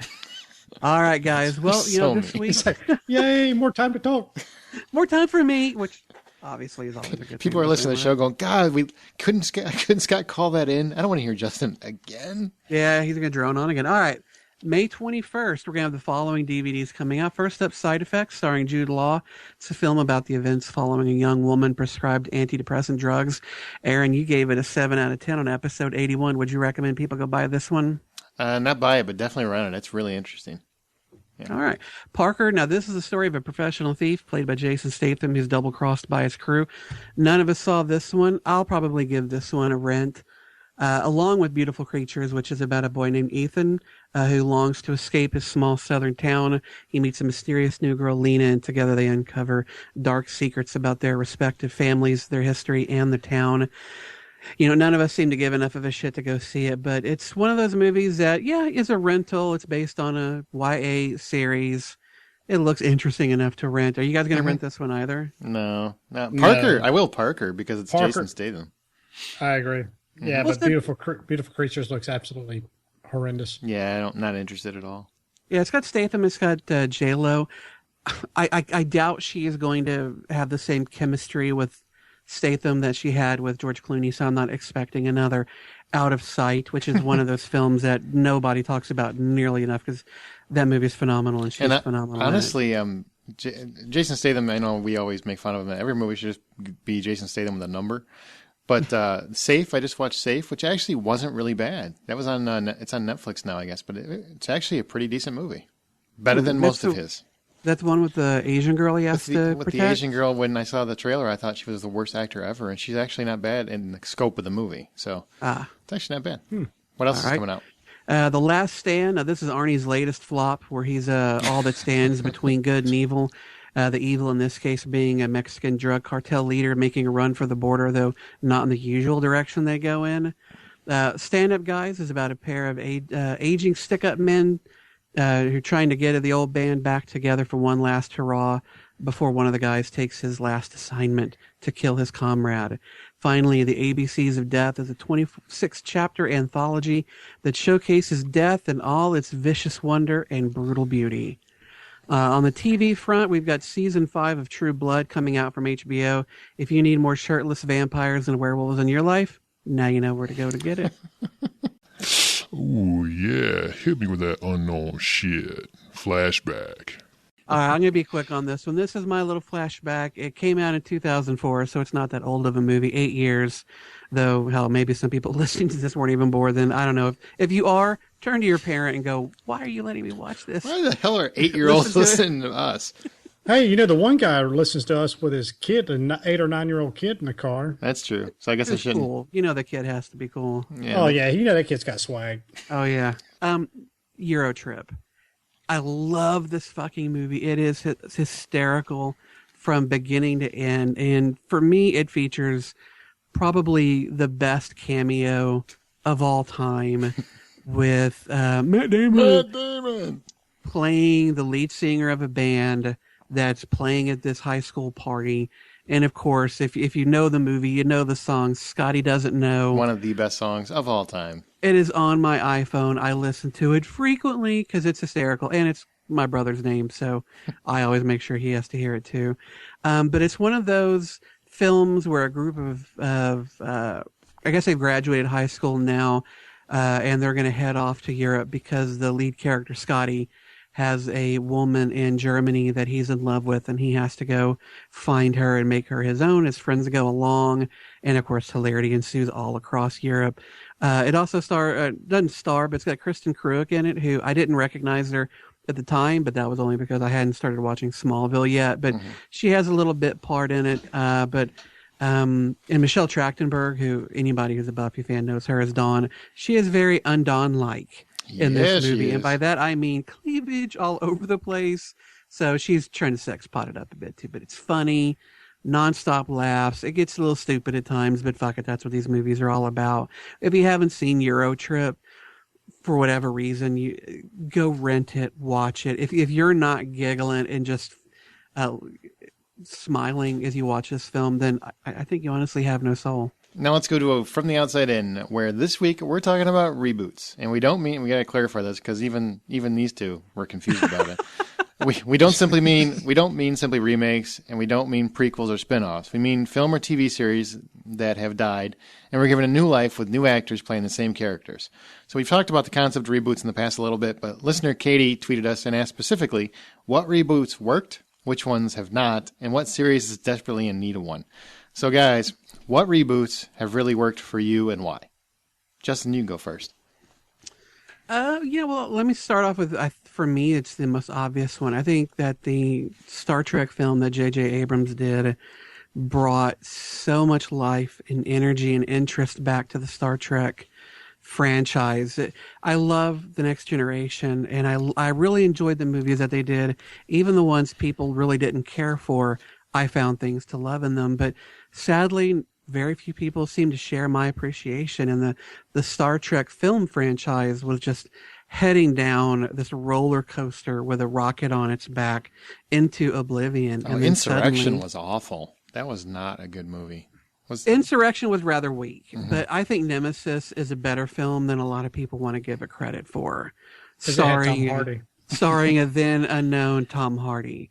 But I enjoyed it. But when J.J. Abrams came on and started adding action and some adventure, some fun into these movies that really they'd been lacking for a little while, along with apparently copious lens flares, a lot of people kind of returned to the Star Trek fold and brought along people who had never been in it before. And so I think that his reboot of the franchise has done an amazing service to it, and I think it will continue to reap the benefits of that for years to come. That's definitely one on my list too. I do think the new series is definitely more Star Wars than Trek, honestly, but I don't care because I wasn't a huge Trek fan. It's a whole lot more fun than the last few movies were for me, and I didn't like The Next Generation at all. So I'm a real big Not fan. even First Contact? No, I didn't like any of them. I didn't like the series. Never watched the series. I'm not a Trek fan. They felt stale. They just felt static, and it just. I agree with you. I wasn't as big of a fan of those either. So, but I agree with you. This is a fantastic reboot, and it's a lot more fun. And just like I said, all that lens flare stuff aside, I like the fact that the sarcasm, the little tongue in cheek, maybe little tidbits of humor and stuff. The use of maybe, like, for lack of a better term, maybe B grade actors. The Simon Peggs, the John Cho's, those types of people. That Carl Urban bringing. I just think that collectively, that is a great group. So, I totally agree. That's a really great reboot. Okay. As far as TV goes, for me, the only reboot that's ever been done that I think was successful and actually better than the original is Battlestar Galactica. Mm-hmm. Final episode aside, and I know there are tons of people who hate the way that series ended. I'm not one of them. I think the TV show was all about the spirituality and the kind of those elements of the story and less about the technology. It's a fantastic series. It is tight. It is tense. It is dramatic. If anybody avoided it because they thought it was just going to be the original redone or the usual dreck that Siffy puts out, be not afraid. Siffy. Fuck's that channel. Battlestar Galactica, the remake, is outstanding. Outstanding. It is. It's one of my favorite TV series overall, not just nerd series. It's a great. And how they took that shitty 80s series and made it one of the most intellectually stimulating and engrossing series of the last decade. Kudos, man. Kudos. Okay, intellectual stimulating with the fact that they used the word frack about 85 times per episode. Did you watch the entire series, sir? I didn't need to watch the entire series. That 2 episodes made me fucking nauseous. I like frack, but then again, I watched the entire series run of. But it's the only thing, like, it's used about as much as freaking J.J. Abrams and his damn lens flares. It's a good tool. It's just used way too much. Sorry. Well, for somebody who watched all of Farscape, frack is a hell of a lot better than frell as a fake word for fuck, and I think it's a good multi-purpose word to allow those characters to express themselves with the way that only vulgarity can, without having censors jumping up and down on their ass. And I think once you got used to it, like the first few episodes, I didn't even think anything of it. In fact, I started saying disappears. it. Yeah, you start saying it becomes part of your own lingo. Yeah, I mean, hell, to geeks everywhere, frack this is a phrase that we all recognize and enjoy. But Battlestar Galactica, tense. Oh God, it is brutal and dark in so many ways, but so good. Watch it, please, people. Watch it. What about you, Brian? You got any favorite reboots? Yeah, Dawn of the Dead.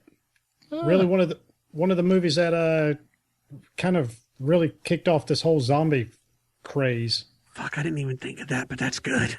It was such a surprise. The interesting camera shots in the movie.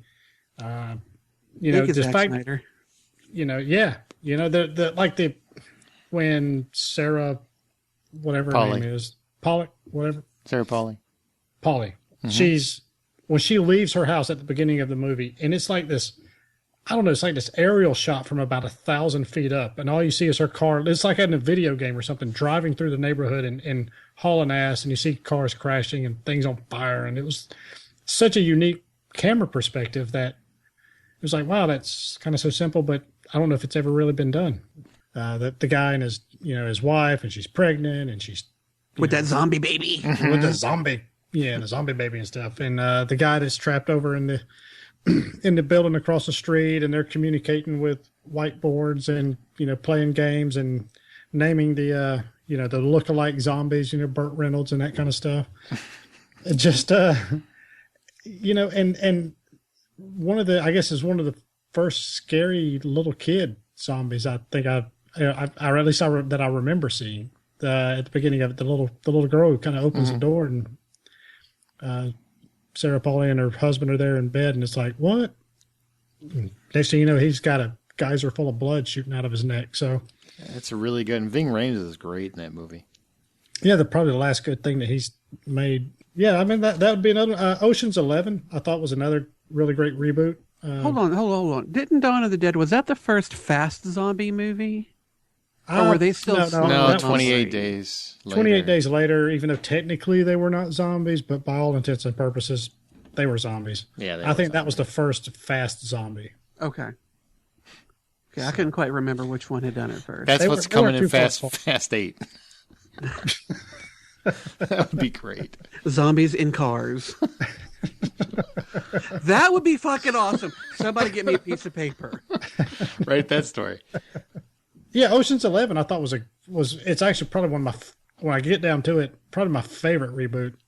Steven Soderbergh's rendition with George Clooney and just that huge ensemble cast, Brad Pitt.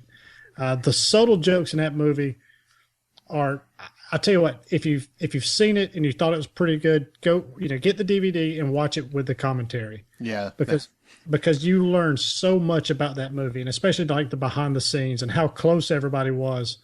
The scene where they're pulling up into the driveway of Elliot Gould's house for the little meeting on, what the proposal is.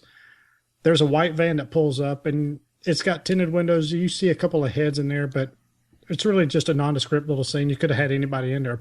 Apparently everybody was so close and they were all such a big, kind of bought into this. Like it's actually the stars of the movie are actually in the van. They all just rolled up in it. Yeah. They're like, no, fuck this. I want to get it, I'll jump in. So, Matt Damon and everybody else that are actually in the van. I think we established whenever you say his name, it's Matt Damon forever. Matt Damon. For life. I don't care if he wins 4 Oscars. And it's the little things. It's the little Brad Pitt. Every scene, he's eating something. It's, it's the little subtle joke about when Brad Pitt is teaching the guys how to play cards. And Topher Grace and one or two of the others, they walk out and everybody mobs them, but just lets the two biggest stars in Hollywood walk right past them. Yeah. So it's the little things like that that blows my mind with the movie. And you can almost catch something just about new every time you see it. So Ocean's 11, it's a really, really good one. I can't believe nobody said Batman Begins. It's on my list, but that wasn't the first one that I wanted to talk about. After Batman and Robin, I thought Batman was done. I mean, you killed 50 years of comics in like one movie. and then Batman Begins came on. Kick ass. Obviously, I mean, I could go through and explain entirely why, but because it saved Batman, there's my basic reason. It made Batman viable again. It made Batman intense again, scary. Everything about Batman was created again. It opened the door for Superman again. That's true. If Batman Begins wouldn't have happened, I don't know if you would have seen a Superman movie so soon. But that's one. And one of my biggest ones is probably going to surprise you guys, but it's a Bond movie, but it's not Casino Royale. I don't think Casino Royale rebooted shit. Pierce Brosnan's movies were not flopping. They were actually, every movie of his was a bigger hit. So it wasn't so much as a reboot as just another casting change like they do in the Bond movies. But GoldenEye. I think GoldenEye is a movie that saved James Bond. Because after you had... I could go with that. Roger Moore kind of killed the franchise a little bit. Then you brought Dalton, and none of his movies were hits. So they brought Pierce Brosnan in, and if GoldenEye wouldn't have hit, that could have been the end of Bond. They were actually talking about, if it doesn't work, we're going to have to look at the franchise and see if we can continue. And it worked. And some of the latter Brosnan movies were a little over the top, and they started to get ridiculous. But GoldenEye... A little? What's that? A little? Yeah, a little. I mean, the Invisible Car was kind of pushed Tomorrow Never Dies. But GoldenEye, great reboot. I think... He was a great Bond in that movie. The whole Sean Bean as the villain. On the Top was great. Sean Bean as the villain was great. Just one of those movies. And Brosnan just doesn't give enough credit. I think his movie saved the franchise. Give the man some credit. Last one, Friday the 13th. I thought they nailed that one. Unfortunately, it wasn't enough for sequels, but it got me excited for Jason Voorhees again. And good call. Yeah. Unfortunately, not enough people liked it or whatever. But I thought it was never saw perfect. it. If you liked the original Friday the 13th movies, it was a perfect reboot for it. Just didn't work. Which ones didn't work for you, Brian? Well, I'll tell you what, I got one, but it's something just hit me. You know, talking about the classic or quote unquote classic scary movies being redone. What did you think about the I guess the first Texas Chainsaw Massacre? It was okay. I don't think Texas Chainsaw Massacre is the one horror movie I don't think you can ever really remake, because the reason the first movie worked so well was because it didn't seem like a movie. And there's just no way to duplicate that today. Well, and also at the time that movie came out, and even for a long time after that, you didn't hear about those types of stories, even though it is loosely, based on a true story. That was like absurd. You didn't hear about anything like that. Nowadays, that kind of, unfortunately, those kinds of stories are, practically once a week or at least once a month, you hear something along those lines, so we're kind of jaded by it. But at the time there was such a shock factor with that, and, the fact that it's quote unquote, based on a true story or based on true events, however they want to word it. But, I personally really did like who was it? Was it Jessica Biel? Mm-hmm. Yeah. That movie. I liked your tank. That was pretty good. Yeah. All right. Well, what ones didn't work? So anyway, let's get to the ones that didn't work. So, The Karate Kid. Oh, that's a ballsy choice. The Jaden. Really? That's a ballsy? Most people hated it. Well, it was a huge hit, man. It was like $300 or $400 million worldwide. Well, that's just because the Smiths bought all those tickets. Yeah. They probably did. My son's going to have empty theaters everywhere, sold out. Why didn't you like it?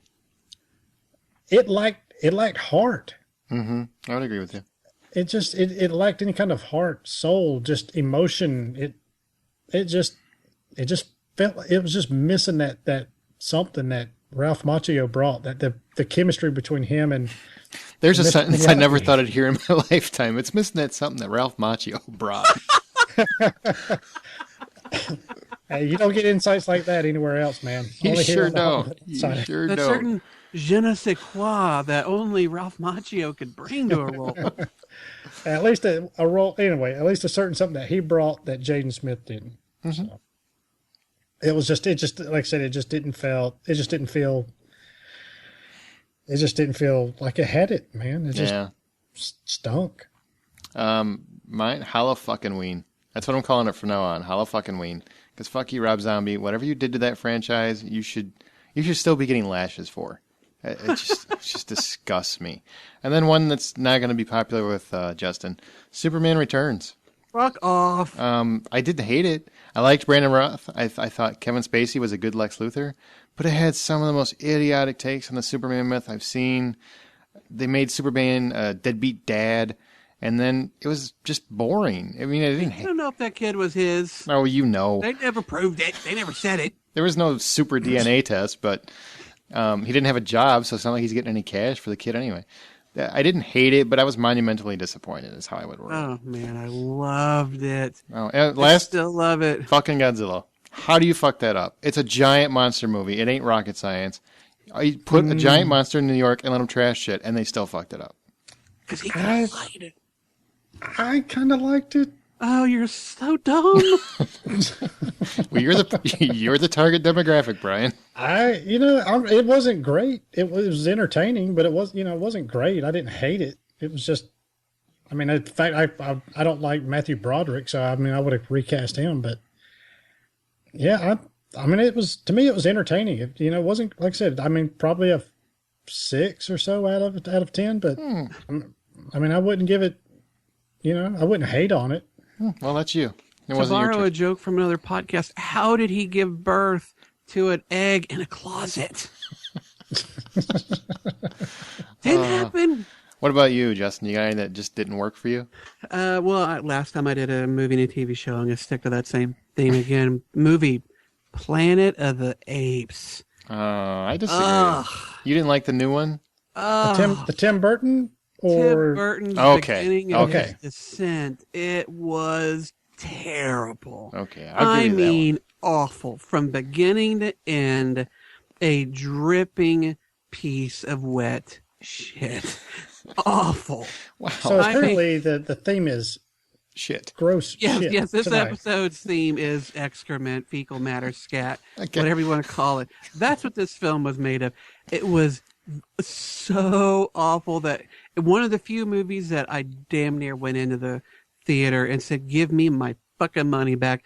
This Tim Burton, you owe me back 2 hours of life. I want them from you personally. And Tim Roth's career, because that's when he stopped making shit that was worth watching. God. And Mark Wahlberg, he is so hit and miss. It's ridiculous. This one, a miss. Mm-hmm. As far as TV shows go, as wonderful as Battlestar Galactica did it at rebooting its series, V fucked it up. Yes, that was Yes, awful. they So horribly. And I had such high hopes going into it. One, I love the original V. You know, I'm one of those guys who was old enough to have actually seen V when it aired back in the 80s. The first one, and then the second one, and then the TV show. Loved V. And my wife and I, we bought the DVDs probably about 5 or 6 years ago, rewatched them all again, enjoyed them almost as much as we did the first time. Mm-hmm. The new one came out. It had Elizabeth Mitchell, who, of course, played Juliet on Lost. Every chance you get, man. That's right. Marina Baccarin from Firefly, updated special effects. This should have been a no-brainer win. And yet somehow they took every bit of drama, every bit of fun, and just sucked it out of that franchise, replacing it with boredom. It was crap. All the sets looked like they were just walking around green screens, which normally I don't have a problem with. But in this film, this TV show was so glaringly not real. It took away any kind of investment you might have in these characters. It was crap. I don't know how they fucked it up that bad. But I think, since the original V, we have had so many movies come out that have that whole aliens coming and hovering over our cities. Hey, I'm looking at you, Independence Day. That I kind of think that story kind of thing it's been played out too much. I don't think you can redo it. They tried, they fucked it up. And lastly, what series is in need of a reboot? And I get to go first for once. I've got two quick ones. One, Lethal Weapon. I love Riggs and Murtaugh. Those films are fun as hell to me. And Iron Man 3 aside, we just don't have any good buddy cop flicks anymore. So I want to see a new buddy cop flick. I'd love it to be Lethal Weapon. I don't care if you recast Riggs and Murtaugh. Just make them a couple fun guys. And also, Rambo. First Blood is if you watch it, I think after Iraq and Afghanistan, it's a good time to retell that story, but updated. And John Rambo is just one of those characters that, unfortunately, he kind of became a Hollywood myth as opposed to what the actual story was. And the first Rambo movie, First Blood, it wasn't about violence. It was about a guy that society gave up on and just had enough. And that was a great character that just went wrong in the second movie and kind of fell apart. I love to see that rebooted. And again, I'm going to have to go with one film and one TV show. The film series, it's not an old one. It's certainly one that we're all really familiar with, but it has yet to be handled properly. Aliens versus Predator. There are two species that in the comic books have been handled so well. And there's all sorts of material out there that they really could have done a great Alien and Predator film. It doesn't have to fucking take place on Earth. It doesn't have to take place in the modern day. Take that sucker out to an alien planet, vis-a-vis Predators. They should have shown some aliens in that. There are so many ways they could do it better. I don't know why they don't. And it's something that I would love to see because in Predator 2, at the end of that film, when you see that alien skull, I about shot out of my chair in the theater. And ever since then, I have been dying for a really good Alien versus Predator film. I have yet to get it. And I want it. I want it bad. As far as TV shows go, part of me kind of recoils at the idea of it being rebooted, but if it was put in the right hands and given the right cast, I would love to see it done, and that's Babylon 5. I love the story that it doesn't have to be rewritten. Fuck that shit. Take the script as it exists now. What J. Michael Straczynski wrote for Babylon 5 was an amazing piece of television sci-fi drama. unfortunately, now it's so hampered by the CGI that they created for that show. Some of the sets look kind of piss poor. Some of the makeup effects look bad. Even through all those negatives, that the story of that TV show shines through in spades. And every time I convince someone to give it a chance, and then they come back later and tell me how much they love it, I kind of get that E.T. heart glow kind of thing going. I would love to see Babylon 5 rebooted with modern special effects, modern production design, some really good acting and directing. I think it could be a total hit, but that's just me dreaming. I think it is you dreaming. Yeah. Brian? But what's this podcast for but for me to dream? Absolutely. Absolutely. Brian? All right. Taking a little tip from Justin here. I've got a couple of movie and actually, to be honest, a couple of TV shows, so I'll run through them real quick. The movie I want rebooted, redone, made darker, less hokey, Resident Evil. Oh, yeah. Okay, I can see that. Redo that series. It is a guilty pleasure, but it is absolutely ridiculous. Yes, it is. And there's basically kind of a common theme with a couple of these. It's kind of refocus, trim it down a little bit, and I think it'll go a long way. TV show Heroes. They had such a good promise. They had such a good start, and I just think they had too many characters. They had too many subplots. Mm-hmm. Game of Thrones has the same issue. Oh, I thought you were about to say reboot Game of Thrones. I was about to shit. No. They've got the same issue. There's so many storylines. There's so many characters, but they're doing it right. Heroes could take a lesson from that, apply it to their show, and I think they would have a tremendous hit on their hands. I would love to see a couple more reboots. Buck Rogers, bring that shit back. That's fucking awesome. Good call. Jesus Christ. Good call. Okay, says the guy who's got Twiggy as his text message alert. Beat it. Beat it. Hey, Buck. Makes me laugh. And I'd love to see a kind of a refreshing of reboot of Quantum Leap. That'd be good. And some of our listeners had a couple suggestions. Michael H. says, I'm not sure if this movie is a reboot or not, but I would say Casino Royale worked with Daniel Craig. It was a reboot. And I would like to see Reservoir Dogs done again with the cast picked out by Brian. Sorry. Oh, yeah. Brian picked all women. He wants Reservoir Dogettes. Reservoir bitches. Thank you. I didn't want to say it.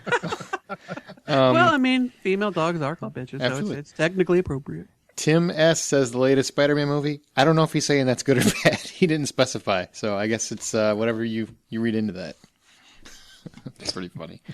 Let's go to emails. Justin, you got the first one. Yeah, we got one here from Mark H. He says, I just wanted to say a huge thank you to Justin McCumber for throwing his weight behind how heavy Tony Stark featured in Iron Man 3. Saying Iron Man is just a suit is really dumb to me. It's the human element that I care about. It's the same as all superheroes. The mask is a front or a projection of the person underneath. Put it this way, Uncle Ben's death in Spider-Man is heartbreaking and sobering. Whether he beats Electro or whoever is a necessary component that, although titillating, isn't the core of the story. Notably, this is one of the few reasons I didn't like The Amazing Spider-Man very much. Seriously, who gives a fuck about the lizard? I don't think I'm expressing myself very well here, but to me it's like a cop is a badge, or is he a person? Good luck untangling this tangled mess. Much love, Mark H. You agreed with me, bro, so all you get from me is love. Such an ass kisser. And the funniest part was none of us disagreed with that. We just said it could have had more Iron Man. That's really all we were saying. Nobody said we disagree. We actually, y'all loved it, and all you did was bitch. We all agreed with that complete sentiment. So all you did was bitch. No, you'd be wrong. All right, Brian, read the next one, which kind of alludes to the fact that you're wrong. Yeah, exactly. All right, Justin, get ready. It's been a while.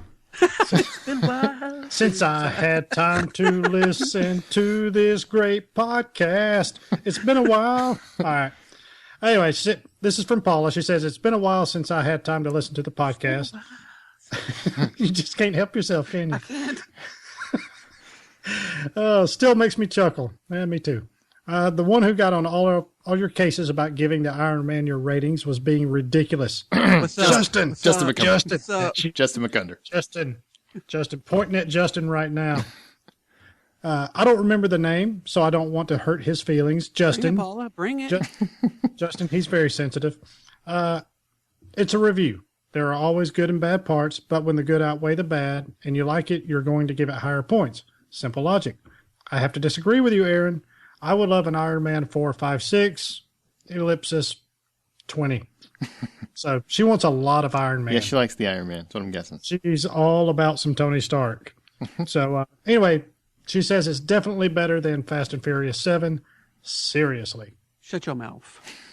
Easy. We'll let you know next summer because it'll be out. And Sean M says, I cried in I Am Legend when he had to kill his dog. I feel you. Brian's got some sympathy. Yeah. I've got a couple here. One's from Ashley. It says, hey guys, thanks for the spoiler cast at the end of the last episode. Always love those. We'll probably be doing one for Star Trek if that's a spoilerific as I hear. And don't you fret, Justin. I am still and always will be your biggest fan. Ha ha ha. Notice she laughs at the end of it. She laughs at you. Like, She's laughing with me, fucker. no, it's right laughing at you. It's right at you. No. As for the Great Gatsby, can I ask if Scott still feels the same 6 out of 10 as before? It took me sleeping on it to realize how much I actually did like it.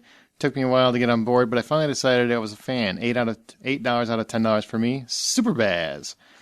So if you aren't a fan of Moulin Rouge and its ridiculousness, you won't enjoy this one either. Thanks, guys. Ashley.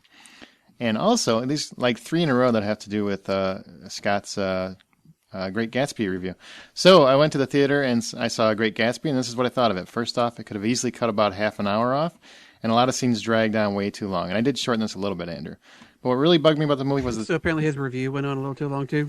Shut up. What really bugged me in this movie was the terrible choice of music. I noticed Jay-Z was a producer of the film, but every time I hear him or Beyonce in the movie, it completely Beyonce. It completely took me out of the moment, made me want to walk out. I really wish they stuck to the era and used more traditional music and not crappy dubstep rap. The acting was solid for sure, but I wouldn't get your hopes up come Oscar time. Leo's performance is way too similar to Django. Does that mean he screams at black people? I don't know what that means. Throwing the N-word around in Great Gatsby? Absolutely. And none of the other actors impressed me except maybe Tobey Maguire. I think Scott feels the complete opposite on that one. But I can't deny that it was a great story. I did see it in 3D, and I must say there were some pretty awesome shots that made it worth it. And it was just more for depth than anything. I've heard before seeing this movie that Baz was famous for crazy shots and visuals, but I couldn't help but see how overdone and how hard he was trying in this film. I found myself saying, wow, that was exaggerated, or this must be what everyone looks like. Scott, later, Andrew. So thanks for writing in. And also Tammy, she saw it on Monday and liked it. She thinks Tobey Maguire is overrated and his fake scratchy voice irritated her. Hey, Hos, it's Scotty. I am on location in Los Angeles, California. I'm on a little vacation with my wife. First off, Andrew, who wrote in a review about The Great Gatsby, wanted to thank you for the review that you wrote there, and also agree with you on the specific point about the music. The music was so distracting in that movie, but I do think I would still enjoy it as a soundtrack, just not in the movie itself. It just was very, very distracting. Thanks so much for writing that in. Actually, I got your tweet as well in regards to the if I slept on it, whether or not would give it a higher score. I would have to say I can't give it a higher score just because of that.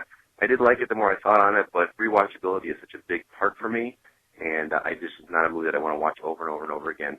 I think there's a lot of things that would have made it more enjoyable for me, but there were too many things that kept it at $6 for me. Thanks so much for writing in, guys, and I will see you next week. Later. And we're back. So, Justin, you've got a couple more tweets, and then we can wrap it up. Yeah, first we got a tweet from at Lil NPT. He says, advice needed. Should I watch Firefly and Serenity? Duh. Yes. No. I mean, Firefly would not have the legions of fans who still to this day, sorry people, it ain't going to happen, but to this day are trying to get the show put back on the air. If you're a fan of sci-fi and you have not watched Firefly or Serenity, you have done yourself a grave disservice. Correct that. See Firefly and then watch Serenity. You will not be disappointed. And if you are disappointed, I don't think I want to know you. Now, a couple people sent in some tweets about the new Gravity trailer. First one is from Junebug Johnston. Her Twitter handle is Call Me Jbug. She says, "Hey, H_outsider, so excited for the return of Alfonso Cuarón. Children of Men is one of my all-time favorites. Harry Potter 3 also rocked." And Tammy BB Braven said, H_outsider, Ben Affleck is in... Tammy's is actually about last week's show, but that's okay. Oh. That's all right. I wrote it wrong, Burgundy. It's okay. Stupid. It made me look stupid. I can't make you look anything, Justin. Fuck off. All right, and then we got another one from Tammy at BB Raven. She says, Ben Affleck is indie at heart. He started during the Kevin Smith era, and it seems very deep-rooted. Affleck isn't going back. Be sure to mention we'll add Winston to next week. So yes, folks, next week when I do the impossible and recast Ghostbusters, I am not leaving the fourth and only minority Ghostbuster out of this list. So we will have all of them, including Winston. It's so funny. So she petitioned. Up yours, Aaron. She petitioned. I just want to note that Brian's the one that gave you the fucking list. He could have thrown Winston in there but anyway. You can't leave out Dana. You can't leave out. You can't leave out Dana. And there was. So we're going to ignore his blatant racism. There was 3 guys that started Ghostbusters. He was hired on later to help out. Okay. Oh, he's the help now? Is that what you're saying? Is that what you're trying to tell me? He was hired on later because their slates were full. They needed an extra pair of hands.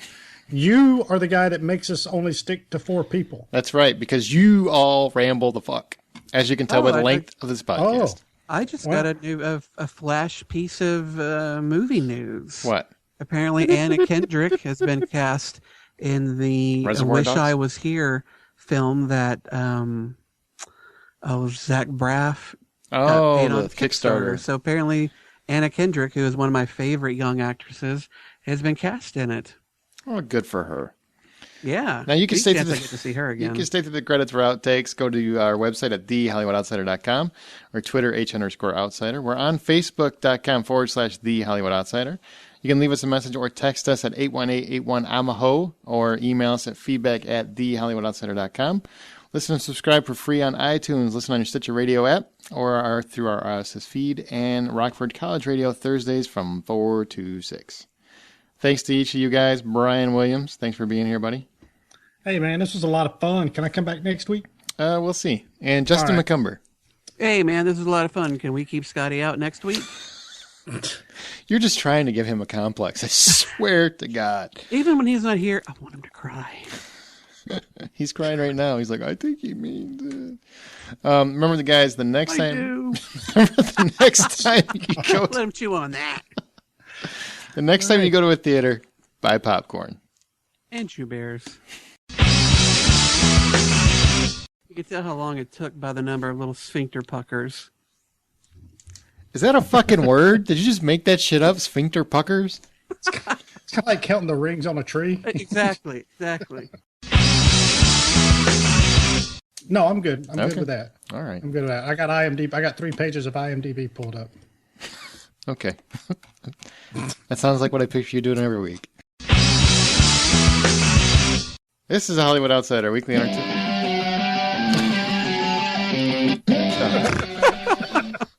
That was me. Yeah, that was you. That was definitely Brian. Fuck you. What? I mean, I don't mean to throw Justin under the bus, but it wasn't me. I know by defending myself, I'm screwing him. So it's kind of a double-edged sword, but if I got to pick one, I'm putting the heat on him, not me. Are you ready? Yeah. Okay. Brian, you ready? Fucking cocks. Yes, Justin, I am.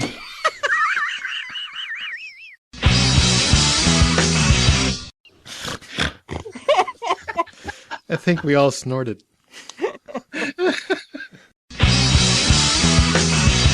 This is a Hollywood Outsider Weekly Entertainment Podcast. God fucking. That's what I get. no. We did it on his birthday.